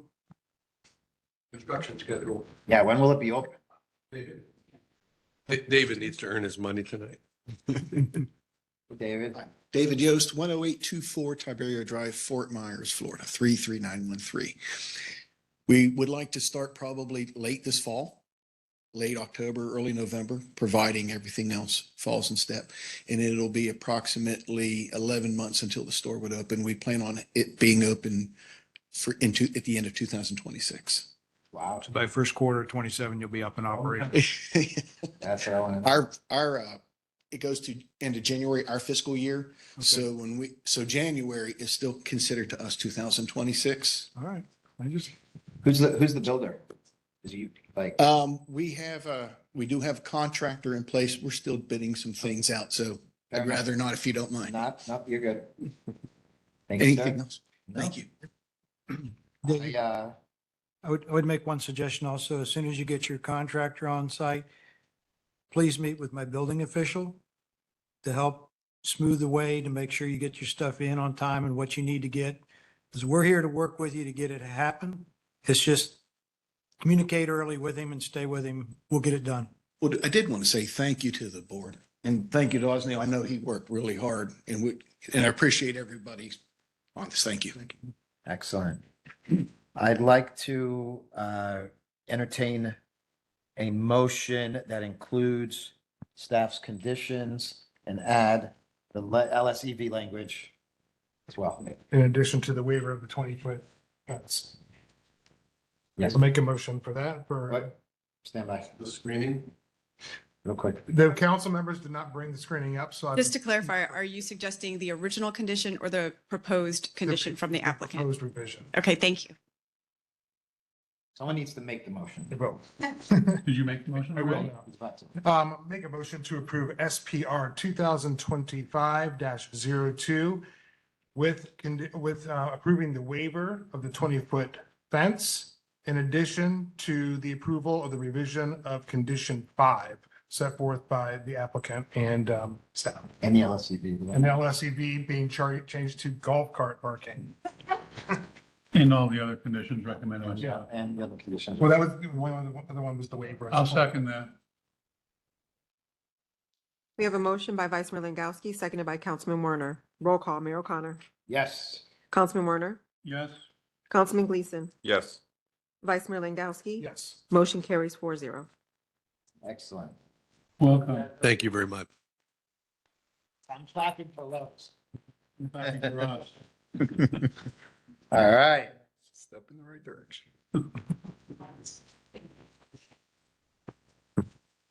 Whew.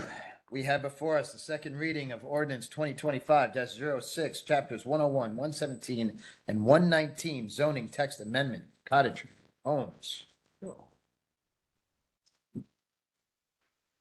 Ready? City Attorney, read by title.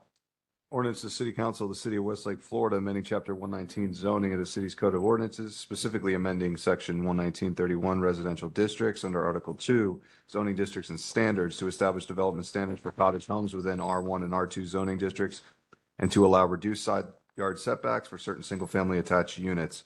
Amending Chapter 101 general and administrative provisions under Article 1, Section 101-1, definitions and acronyms to include definitions related to cottage homes. Amending Chapter 117 subdivision and site development standards under Article 7, Section 117, 176, minimum standards, access and circulation systems to establish standards for common driveway access, providing for codification, conflicts, severability, and effective date. Staff, let's hear a quick presentation. Thank you, Mayor, Council. For the record, Stan Leon, City Planner for the City of Westlake. Before you is ordinance number 2025-06. This is the second reading of this proposed ordinance. This was a privately initiated text amendment. The Land Planning Agency recommended approval on July 1st, 2025. City Council approved first reading on July 1st, 2025. There has been no changes from the first reading. Staff recommends approval, second reading. Thank you. Thank you. Madam Clerk, any public comments? No public comments, Mayor. All right, so I opened and just closed the public hearing. Any council discussion on this item? No. May I have a motion, please? I move approval of ordinance number 2025-06 as recommended by staff. I'll second. We have a motion by Councilman Werner, seconded by Councilman Gleason. Roll call, Councilman Werner. Yes. Councilman Gleason. Yes. Vice Mayor Langowski. Yes. Mayor O'Connor. Yes. Motion carries 4-0. New business, item A. This was requested by council in efforts to review the current contracted service agreements for the city. Is there any discussion? Yes. Yeah. Um, What do we got? Well, what we have are contracts from some of the service providers. I don't know that they represent all of the contracts. For example, for Inframark, I was just going through some of the agreements that were sent to me.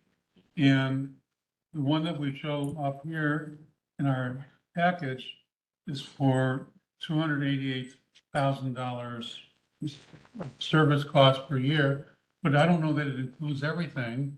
And I saw other agreements for the city clerk and for the grantsman, for the grant person. And in those agreements, I saw a total up to like $500 a year.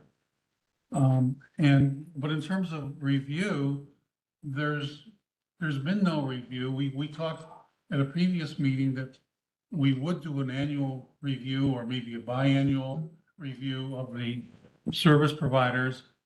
But I was speaking with the city attorney's office and they indicate that our hands are tied. The council cannot come up with a review process and then individually and then come up to a meeting. We have to discuss it all in meeting, but there's no way of preparing for that.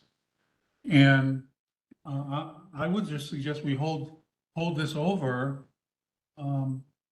But I think it's important that we do a review so that, because we're the ones responsible for what we're spending in terms of services and the service levels that we're receiving in response. And I have no way of knowing what those responses are other than what we hear from Mr. Castle. Not that I don't believe or trust what he's saying, just that I don't know that he's even hearing everything. That's my. We only get to say over the manager. The manager's in charge of city clerk and other staff. We don't get to say over them. Okay, but keep in mind, the city manager and the city clerk work for the same company. Right. So we have no control. The only control we would have is over the contract with Inframark.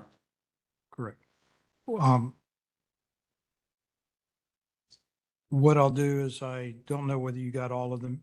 Some of the information you got were memorandums of understanding, which modified added to the services of the original. If you look at the original contract with Inframark, it does state about what is in the budget each year is the fee for the item. So what we did is we started at a fee rate, and then as we added things, we added a memorandum of understanding, expanding it prior to the next budget year, and then it was included in the budget. So each budget year builds upon what services are added. I will tell you that in the analysis, Inframark personnel spend about 16,250 hours per year on the contract for the city, which boils back down to about a $72 an hour rate for those hours that are spent. We don't get any of that information. I mean, a company like Inframark, I presume, does time slips. Or- Correct, but that is all private company information. Exactly. What we can, and because it is a fee for service, it's like anything else, it's a fee for service. The service is rendered for a certain fee. If the services are not rendered to your expectations, discussions are had with the provider to make sure that they are rendered in satisfaction. But we can bring forward, I'll dig deeper and get the rest of the memorandums of understanding that were processed. And you can also look at the budget and I can put together what the fee structure was total for 23, 24, 25, and what it would be for 26, and get that information to y'all. Okay, that'd be helpful. And in terms of customer service, like I was saying, I hear once in a while a complaint, and when I do, I call you and you resolve the issue. Correct. I don't know that I'm getting all of them. I'm sure not. I don't know that you're getting some on your own. We don't hear about that. And it would be good for the council to have a better sense of how good the service is being provided. And at some point, I'm only surmising, at some point, the city council may want to look at what Infomark is providing compared to bringing some of the positions in-house. You have to examine the charter carefully as to what could possibly be brought in-house.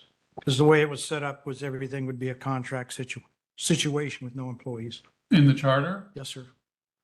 And that's still something that the council could eventually review. Correct, if you wanted to do a But, charter change. but the whole point is, Understood. we're kind of working with our hands tied. Well, in defense of the council manager form of government, it is, as far as complaints, et cetera, it is the manager's responsibility and staff that 99.9% of all complaints should be handled before they ever got to you. It's what I keep pushing the residents to say, if you've got a question, send me an email, call me, let me know about it. I'll get it settled. I know that Bobby has called a number of times. I know there's been a number of other individuals. Alicia's brought things to my attention as well. As soon as I know about them, even some of the construction issues that are out there where, matter of fact, we had to change our building official because he was not doing a job that was correct. So we changed the building official. As soon as I know about that, those are things that the manager's responsibility on a day-to-day operations. That stuff doesn't ever really come to council. What comes to councils in any form of manager form of government is those issues that require a policy change in order to correct the issue. Those are brought to council to say, hey, our current policy is X. I've got this problem. I can't solve it because of that policy. I need to change the policy to Y. You all change the policy, then we can correct the issue. But 99% of everything that occurs in a council manager form of government can and should be handled before it ever gets to the level of council. Now, that's where also I need you as council to continue to remind the people when they call you or they say something, your first response should be, have you talked to the city manager yet? Have you talked to Captain Sant yet? Have you talked to Sid? Have you talked? And if you haven't, call them first. Because what they're doing is using you to do their job as a resident. So I need your all help to get them to contact the right people so we can get it solved before it becomes a problem. Fair enough. Like I said, the few that I've had, I've called you and you've resolved the issues. Yeah. And that's not really my overall point. I believe I heard that the council did want to do a review. And We'll get the rest of back to the same question. How do we do that review? We can't discuss it outside of this forum here. And we have no one objectively in a neutral position to give us any advice on how to conduct that review. I'll work with the city attorney and see if we can come up with a process as a workshop type situation that we can spend on each contract and go from there. But I'll work with the attorney and see what we can possibly set up. That worked. I mean, nothing more than each of us filling out a form for various tasks and a rating. And at least we have a record of that we've done a review. I think we have some obligation to do that. We can do that. So we've done staff reviews in the past. I specifically remember doing one for a prior city attorney. Yes. But that was to fire someone. Why? Well, no, we reviewed Ken as well during that. Well, if you look at all the contracts I'll use one of DJ's comments is the city attorney and the city manager under this type of situation, we're under review at every meeting. Both of our contracts have a certain number of days. You can basically say to my boss that, like I did to the building official's boss, saying, hey, he's not doing his job. I need him replaced. My company will replace me. We're on a review on every month, on every week, on every day. That's also what makes the contract type system so effective, is because I know that if I'm not doing my job to the best of my performance all the time, my contract's gone. I'm out of a job. I'm not at all opposed to the contract form of government. In fact, it's one of the things I love the most about our city, the fact that we contract everything out. What I do take a certain level of umbrage is with our procurement process for the contracts. I mean, if you take the solid waste one specifically, I remember this council giving direction that we would be able to review it before it went out. We weren't able to, probably because of the time crunch. Yes. We haven't seen it after it went out. And it hasn't come back to us yet. It's been posted on the website. I thought we sent you all a copy. You did. It was right up to the. No, I mean, or the how it's going. We got your update. Yeah, We're progressing. and I assume it's going to come in front of us for final approval. Yes, it comes back, what's the date it comes back? I think next week I get them back. We start reviewing them and it will be presented to you at the September meeting. But I will reiterate again, and this is not in any way to micromanage what you do, because I certainly don't want to review, who you're hiring as the cleaning lady for the offices. But certain contracts of certain sizes, we should be able to see the criteria before it comes out, and it should be approved by this body. So if that needs to be done by ordinance or resolution or just direction. We can set that up. Okay, good, excellent. And no more copy machines. And get rid of those copy machines that cost us a ton of money. We finally got rid of those. All right, very good. Where did we leave off? Sorry. Oh, so that was that discussion? Yeah. Great. We have before us a letter from Palm Beach County regarding the Edward Byrne Memorial Justice Assistant Grant Program Fund. City Manager, explain this one. Yes, this is a request from the county requesting that we support the fund so that they can get grant money for outreach. Okay. Did I forward this to you? Pardon? Did I forward this to you or no? I think you had forwarded it to me and I got it from the individual several times.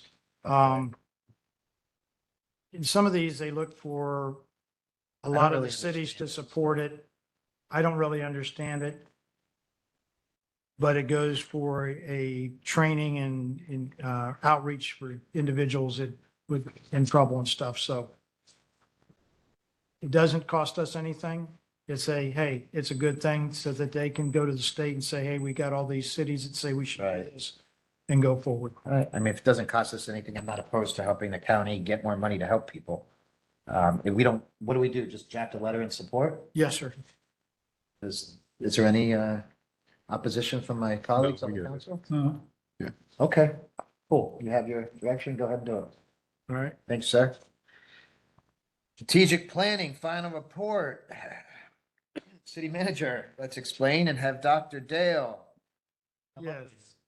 This is the culmination of our two-day strategic planning meeting with Mr. Sugarman, and he's going to present his findings to you at this point in time, and we'll go forward from there. Good evening, Dale Sugarman, International Institute for Leadership Development and Training, Boynton Beach, Florida. Let me start out by congratulating the City Council and the members of the staff for completing what I would call a very successful strategic planning process. I'd also like to thank the many individuals in the community who participated in the process in one fashion or another. Your agenda packet, I believe, includes our written report of the results of the strategic planning effort. Your city manager has asked me to be here tonight to go over the highlights from your strategic planning work and to answer any questions that you may have. Some might ask, why do strategic planning in the first place? Well, strategic planning for the city of Westlake is important for a number of reasons. It's about anticipating and managing the growth of the community. It's about focusing on public safety. It's about ensuring fiscal sustainability. It's about being prepared for natural hazards and enhancing resilience of the community. It's about improving the quality of life for your residents. It's about strengthening governance and accountability. It's about concentrating on economic development. And of course, it's for legal and regulatory compliance with state and federal laws. So, what was our process? You all know, but I think I'm here to help the citizens to understand. I met with each elected official one-on-one to get each individual's take on the strengths and the opportunities for the organization, as well as the challenges and the weaknesses as they each saw it. All input received was put into a strategic planning workbook. Second, we held a 1/2-day community engagement meeting where residents got an opportunity in an open mic session to share with us, without attribution, the issues they believed were most important for the city to consider, as it not only serves its citizens, but continues to grow at a very rapid pace that it is currently experiencing. We came away with a lot of input, all of which was shared with the city council in the strategic planning workbook as well. And third, we held a 2-day strategic planning workshop where we started off with an environmental scan of the city. That is, we reviewed historical data in 9 different categories. We looked at historical city finances and budget trends. We looked at building permit statistics. We did a comprehensive review of PBSO statistics over the years. Did a fairly deep dive into the city's 2018 comprehensive plan and where things will be going with this year's comprehensive plan update. And looked at a summary of the engagement themes. That is, what the elected officials told me one-on-one and what the citizens expressed in their open mic meeting.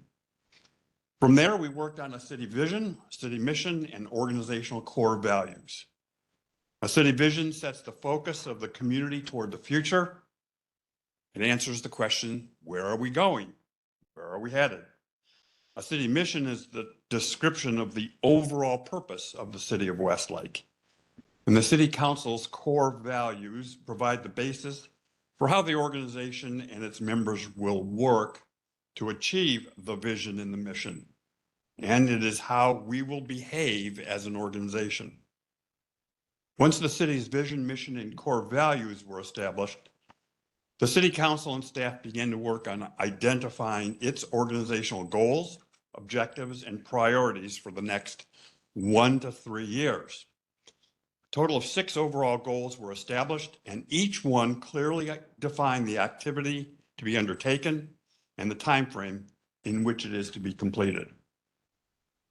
I'm pleased to report that the strategic planning workshop provided you as elected officials and your contract staff with a valuable opportunity to collaboratively assess current challenges, define clear priorities, and chart a focused course for future governance of the city. Through open dialogue, scenario planning, and goal-setting exercises, it is clear to me that you have strengthened your shared understanding of critical issues facing the city of Westlake, including infrastructure, public safety, sustainability, civic engagement, and fiscal responsibility. The insights and strategies developed during the workshop will serve as a practical foundation for informed decision-making and long-term success. Continued collaboration and commitment to these strategic goals will ensure that the city of Westlake remains resilient, responsive, and well-positioned to meet the evolving needs of its residents, businesses, and the general public in both the immediate and long-term future. Finally, our report included a 1-page graphic summary of the collaborative efforts and results of the strategic planning work that you did. We would strongly encourage you to not only make this report available to the entire community, but to actively share this one-page summary with your residents and businesses here in the city so that everyone can easily see the strategic planning work done by the city council. I have some thoughts on why the goals established during the strategic planning workshop seem to be relatively short-term and probably will not stretch out into a 3-year timeframe. I came to these thoughts just a few days after we completed our workshop and I began to write the final report. Frankly, since Westlake is such a young city, is growing so fast, and the world is changing so rapidly, your strategic planning efforts do not and probably should not look like the strategic planning efforts of any other well-established city that has been around for some time. And many of the other cities here in Palm Beach County are nearing or have passed their centennial year. So my suggestion is that you may want to do a strategic planning update within the next 12 to 18 months. Now, I'm not trying to drum up additional business for our firm, although I'd be happy to continue to work with you going forward. But you will no doubt see many substantial changes for Westlake in the next year to year and a half. So you might want to give some thought to doing an update, like I said, in the next 12 to 18 months. You will not need a 2-day workshop. 1 day will work just fine. And another 1/2-day community engagement meeting should also be considered. But of course, that will be up to you. Let me end by saying how much I appreciated working with you on this project, for giving me the opportunity to help you with the strategic planning process, and to thank you for all of your hard work and the outcomes that we achieved. With that, I'd be happy to answer any questions that you might have. We have any questions for Dr. Dale? I want to thank you for your effort. I think it was very helpful. My pleasure. Great. I use your, I would like to offer a different perspective on this often in my life now. That's good. Yes. So there's at least one valuable takeaway from this whole thing. Well, there's a lot of it. That was one of them. Yes. Well, I'm just saying, there's at least one. So that does work very well with others, so that they are not offended and they will keep listening to you. It's the first trigger to get someone else that you disagree with to listen to you. So use that all the time. Thank you very much. Thank you. Thank you, Dale. Appreciate you. All right, moving forward. We have before us Resolution 2025-18, approving and authorizing the mayor or vice mayor to execute the 7th addendum to the law enforcement agreements. City Attorney, please read by title. Resolution of City Council, of the City of Westlake, Florida, approving and authorizing the mayor or vice mayor to execute the 7th addendum to the law enforcement service agreement between the City of Westlake and the Sheriff of Palm Beach County, Florida, providing for conflicts, providing for severability, providing for an effective date. City Manager, what do you got for us? Yes, Mr. Mayor, this is the latest revision for updating the law enforcement provisions. I received also this week the initial job description for, which will come as another addendum later, for the full-time traffic enforcement individual. I have that job description and I'm reviewing it with the lieutenant, and they'll be advertising for that, but we're looking at that, adding that in the October timeframe. Great. It's open for council discussion. Do you have anything? Great. And we all know how paramount safety is to us, so I'll make a motion. please. I'll make a motion to approve and authorize the mayor or vice mayor to execute the 7th addendum to the law enforcement service agreement. I'll second that. We have a motion by Vice Mayor Langowski, seconded by Councilman Gleason. Roll call, Councilman Gleason. Yes. Vice Mayor Langowski. Yes. Mayor O'Connor. Yes. Councilman Werner. Yes. Motion carries 4-0. Wonderful. We have before us Resolution 2025-19 relating to plats and the amendment to Chapter 177 Florida statutes pursuant to Senate Bill 784. City Attorney, please read by title. Resolution of the City Council of the City of Westlake, Florida relating to plats and the amendment of Chapter 177 Florida statutes pursuant to Senate Bill 784, designating administrative authority and administrative official for receipt, review, and approval of the plat and replat applications, directing that the city conform its receipt, review, and approval process for plat and replat applications to the requirements of 177 as amended, and to the extent necessary, declaring a zoning in progress, that the city's land development regulations be interpreted and applied in a manner consistent with the requirements of Chapter 177 as amended, and that in the event of a conflict, Chapter 177 as amended shall apply, providing for conflicts, providing for severability, and providing for an effective date. Okay. City manager, you want to talk about this guy? Yeah, this is fresh off the governor's desk. Has something we need to respond to. My recommendation is to, as far as the designee would be to designate the city manager or his designee, which could be either the planning and zoning director or director of engineering. That would allow some flexibility because again, approving of a plat is a ministerial type situation where as long as it meets the criteria that is approved by engineering, it cannot be denied. If it doesn't meet the criteria, then it can be denied. But it's purely a ministerial thing and does not no longer comes before councils. So I would say for consistency of operations would be the manager or their designee. Okay, does anybody have any questions or disagreements? I'm inclined to agree. Yes. I think we really have a choice. I'm not qualified to do it. So. Yeah.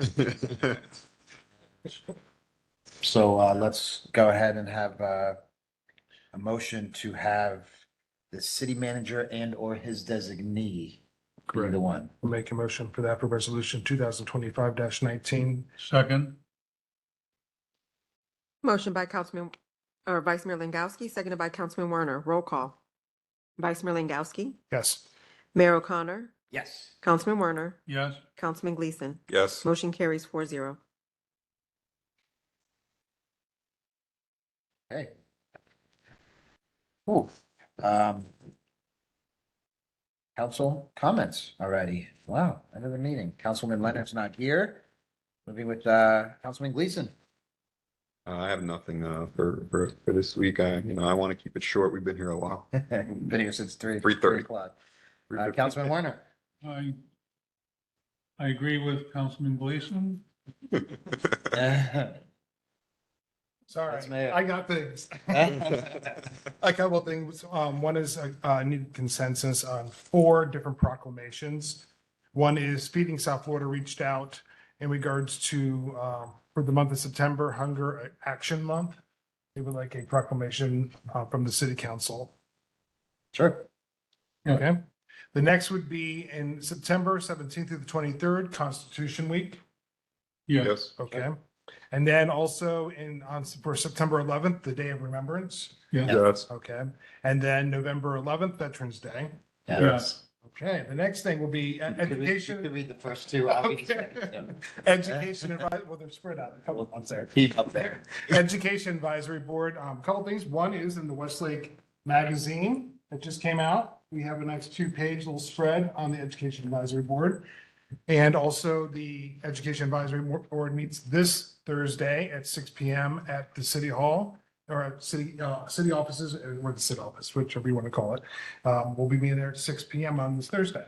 And this Saturday, straight out these doors, the back entrance of the lodge or the Venture Park, I'll be holding Let's Chat Westlake from 10 a.m. to 12 noon. Right when you get in the back gate, turn left. I'll be right there at the tables. I'll be there for the 2 hours. Stop by. Whoever wants to say hi, chat, give me ideas, talk about issues. I'm there. All right. I'll make mine super quick. I just want to thank my colleagues for their leadership. We're getting through on this North Lake road closure. We've got about 5 days left, but traffic has actually been moving way smoother than I anticipated. And I attribute that to all of the law enforcement presence. It really hasn't been that awful. I've been putting updates out there, and in doing so, I included the city's logo on one of my updates, and I inadvertently violated state statute by doing that. So I want to apologize to the public, apologize to my colleagues on the council. I within like 5 minutes, I switched it up.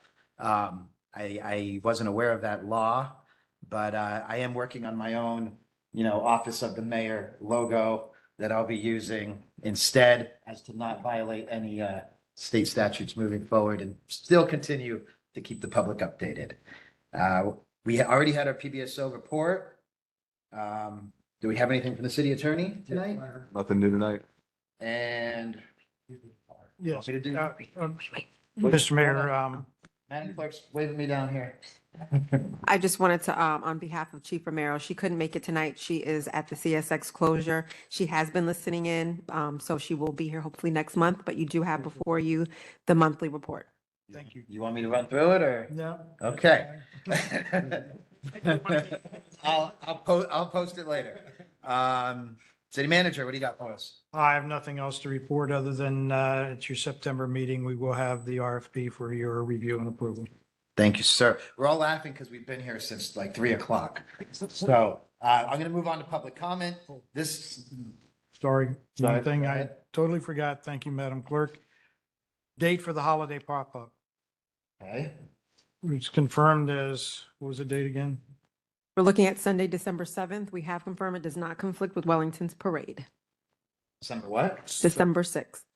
Why does that sound like a date that's important? I'm sorry, December 7th. Day that will live in infamy. December 7th, Sunday. Sunday, okay, that's not, wait, is it December 7th or December Are you 6th? saying December 6th or 7th? December 7th. Oh, I thought you said. Pearl Harbor Day. That is Pearl Harbor Day. Yeah. Okay, I mean, we could still have a holiday pop up on Pearl Harbor Day. Okay. Is everybody okay with that? Yeah. All right. That'll be infamous. Great. Public comment. Section of the agenda allows for comments from the public to speak. Each speaker will be given a total of 3 minutes to comment. A public comment should have been completed and returned to the city clerk. When you're called, please go to the podium, and prior to addressing the council, state your name and address for the record. Do we have any public comments? Cards. We do not have any public comment cards, Mayor. Mr. Farber, I saw your hand first. Come on up. All right, this is Bobby Farber, 4829 St. Armand's Way. This will not take 3 minutes. Just a food for thought with this provision that we just did with XL Padel, which I'm sure we're all happy to have him here and it's great. Are we setting ourselves up for the next guy that wants to come in here and he wants something done because he's 875 feet away? So we were told before you came, on a separate matter, variances do not set precedent. Okay. That's very clearly, everything is weighed on its individual merit, and it's up to this body to decide. So it can be changed based on. Correct. Various. Lastly, why did it take them to this meeting? They're opening up in a couple of weeks or a month. Is this not something that should have been done like from the beginning? I mean, they would have opened up regardless of the alcohol, they just couldn't sell alcohol. But that's what I'm saying. I It's, think it had to do with back and forth with staff. When they finally, they were late in the game when they applied to us for clearance to have an alcohol license. Okay. Our code, if you read it strictly, would not permit them to do that.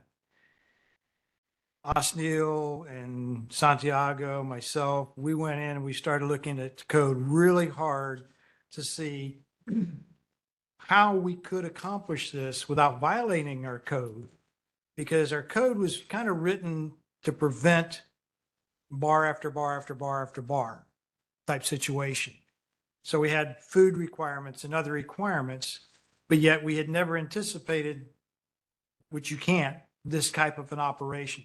So as we looked at our code, we found a way that they could come in under a waiver to allow them to do what they're doing, not violate the code and not set precedents either. I mean, it did seem a little odd, just prior to opening, to coming in with this as if it was a last minute, throwing at you. That was back and forth with staff. We worked almost 3 months with them.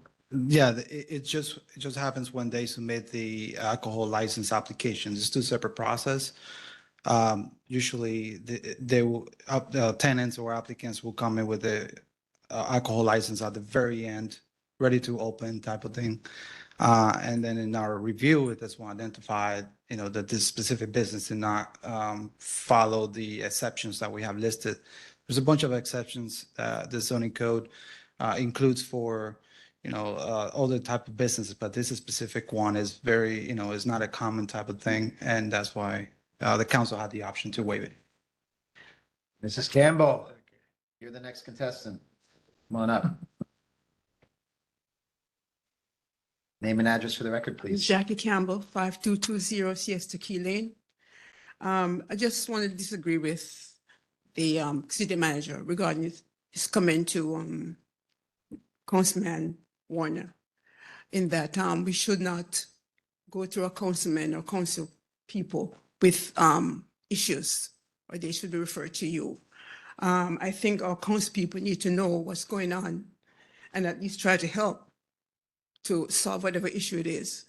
So we shouldn't be directed to come to you, to your office first. If we don't want to, we should be able to talk to our council people. That's it. You're able Fair to. enough. You're able to. We're all open to it. Nobody's stopping you. Yeah. Nobody's stopping you from talking to us. You're able to. Yeah. He prefers it to hear from you guys first, so he can get ahead of it. But the form of government is what I'm talking about. The form of government is a council manager form of government. Council sets policy. The manager runs all the day-to-day operations and is responsible for it. The council, as a matter of fact, can be in violation if they direct staff. They could be removed from office. So they have to be very careful as to what they can and can't do, what they can and can't ask for. It's a form of government that a lot of cities don't adhere to well. And they get into not financial, but political troubles and political issues within their organizations. The better we adhere to the council manager form of government, the smoother we will continue to run as a city. Can I respond? Sure. There's no reason why. No, I agree, but if you're going to the council first, then you're bypassing the process. And that's the concern, is bypassing the process, because then you have basically cut staff's feet out from underneath of them. You haven't given staff or anybody else the chance to look at it, respond to it, fix it. For example, I had a email about ants on the rights of way and the lake banks. That's a SID issue, but I responded to it because SID does do ant bait treatment twice a year with a sterilization process to keep ants down as much as possible. If that had gone to a council person first, and they're saying, hey, there's ants on the bed, go fix it, it's not the right process. But it's fixed beforehand. They will, in my report this week, I will inform them of issues that what we've done. I give them a weekly report on all kinds of items that are going on, things that are happening behind the scenes, so that when somebody in the public asks them a question about something, they're not caught flat-footed. I'm not agreeing, So- but so I now- heard what you said, but I'll just add some color. Nine times out of 10, right? People stop me everywhere, the grocery store, it doesn't matter. And they start telling me what their problem is. And I almost always respond the exact same way. I say, can you please do me a favor? Put it in an email. I've got a million things going on in my brain right now. Put an email. Here's my card. Send it to me. Send it to an email. Literally 9.8 times out of 10, I forward that email to Ken. And I say, hey, can you look into this? Right?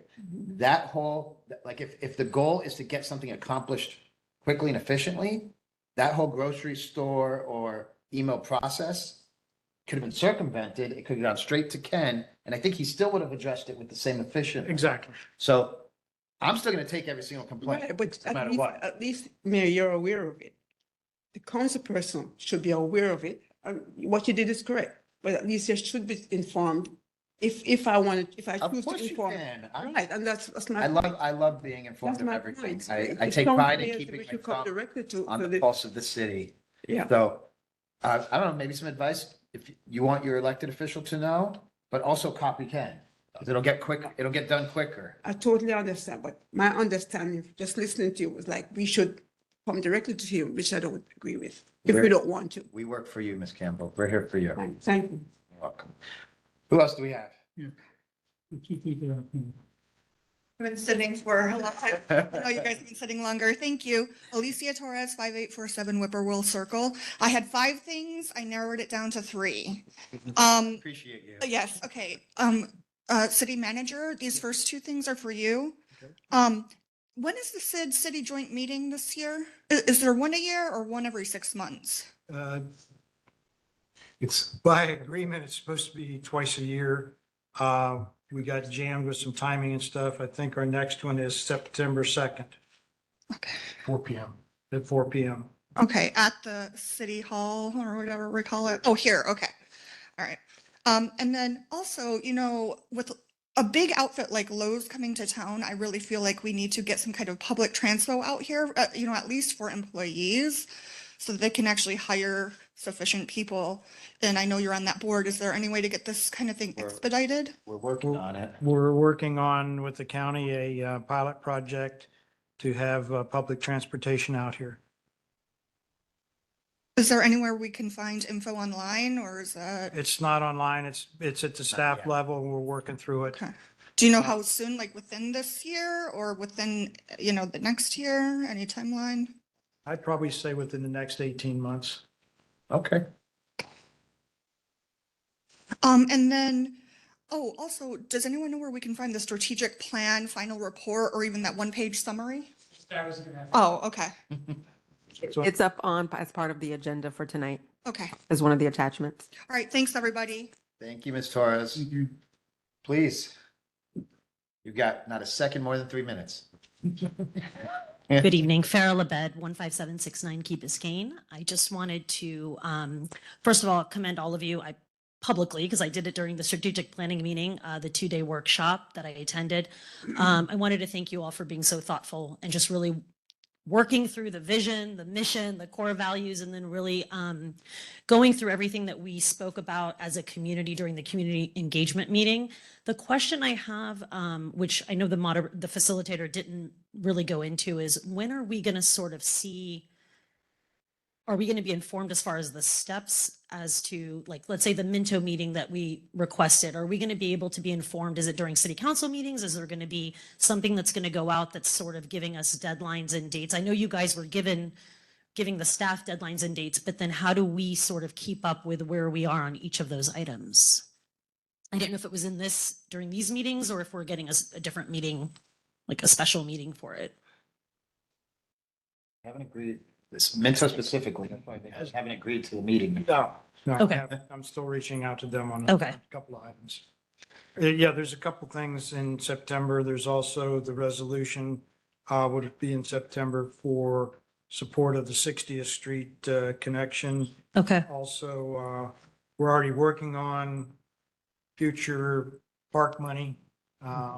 Even though we lost the last The bid, other, yeah. we're in the process of working on, I'll put it this way, a different pathway to find funding. I didn't want to talk Okay. about it in my comments. Okay. So, I mean, there's, trying to remember when I first started in this business, there was a elderly gentleman who was a senator that we were looking for bridge money for repairing a bridge that it was old. And you would think you would go to DOT and such. He goes, no. Go to these guys over here in the park area or something, or this group over here. I've got $15 million stashed away over there for bridges. Bridges. Don't go in that door, go in this door. So that's what we're working with right now at the state level, is there's alternate doors that don't appear to be the one you want to go through, but actually are sitting there waiting with money to fund things. Oh, wonderful. Okay. So we're working on that process right now with our lobbyist in Tallahassee and some others. So we're working to figure out different ways to find funding and work for things. So I'll say that, you know, there was a, in terms of the park, for instance, there was a Palm Beach Post article that I think they take any chance they can to take a shot at the governor, but, you know, park money vetoed for the city of Westlake, I just, I'll say publicly that the governor's office has been very, very cooperative since then and wants us to have the park and is helping us with the park through different avenues. Okay. I didn't want to, they reached out to me for comment and I didn't want to comment until I had that conversation with the governor's office. So it's in, it's in the works and, Is the intention still also to potentially do the survey? I know there's going to be a bit, we're going to enter into a busy times. I know we're going through the election cycle as well, but I know you guys talked about that during the meeting, Again, but Phase one of the park, which is about $1.2 million, will just get us the entryway, a piece of the parking area, and that's it. So that's our first phase to get started. That's what we're looking at now. After that, then we'll start looking at what. What other does the community developments want? can be, where we're going. But again, it's a combination of Sid and the city working together because the property is actually owned by Seminole Improvement Right. District. The city has its interest in programming, but again, whatever we put out there, there's a cost to maintain. right. And that's the key is what cost are you, the public, willing to Right, bear to bear, of maintain course. what you're asking for? And that, as I look at this for all the years, is my job is always to give you the best results for the dollars that you're giving, not to burden you with parks. And then nobody maintains them as you drive around all over the county and see all kinds of parks, et cetera, that have been built. But That are they're not empty. maintained because nobody's got any money. That's why they floated that, 3 years ago, that additional park money to fix everything that they haven't been paying for because they overbuilt parks. Are they important? not around. Yes, but I don't want to push the city into a problem Mhm. like that. So I'm very cautious. Okay. And then just going back to the initial question, are we going to, as milestones are hit or as we go through those items, are we just going to be updated sort of through Probably. our Westlake updates or during city council meetings? the council meetings, maybe a combination Okay. of both. Like, for instance, the app was one of the things that we came up with in Yep. strategic planning. We're all going to that conference and bringing that information back to Okay. staff, that app development. And then I really expect staff to hit the ground running with it once we bring it. So we'll be updating you, Find me the best cost. that's what we're going to do. Okay, thank you so much. Excellent. Thank you. Comments from the public? Name and address for the record. Brian Tash, 5359 St. Vincent Lane. What's happening with the Chase branch here? Simple question. It's in planning process. Good. They actually have a contractor. They actually have their permits. They're actually starting to do a little bit of site work. And that is next to, across from the, It's in Aldi. the parking lot in the corner of the Aldi's. is there enough space there for yeah. that? It fits. Will that area be a tight area? Yeah, I just want to know approximately, did they say when they're going to start to build? I wouldn't venture to guess because they have not been very expeditious in what they've done so far. Okay, thank you. I think once we see it started, it's really going to move. So And last question is, what about the stores that are going into the things that were being built there? we don't know what's going there yet. Don't know. So they built the building without knowing the tenants? Or we don't? know? Yeah, we don't know. They had some initial ideas. My understanding, last conversation I had with the individual building it, it was mostly geared towards medical type buildings, dentist offices, et Gotcha. cetera. But again, the interiors are not done. It's a shell to So start. that there's no dividers. with. Okay, So thank you. Before I adjourn, anybody? Wow. 8:19 PM. Adjourn. Gavel today. Yeah, today deserved the gavel.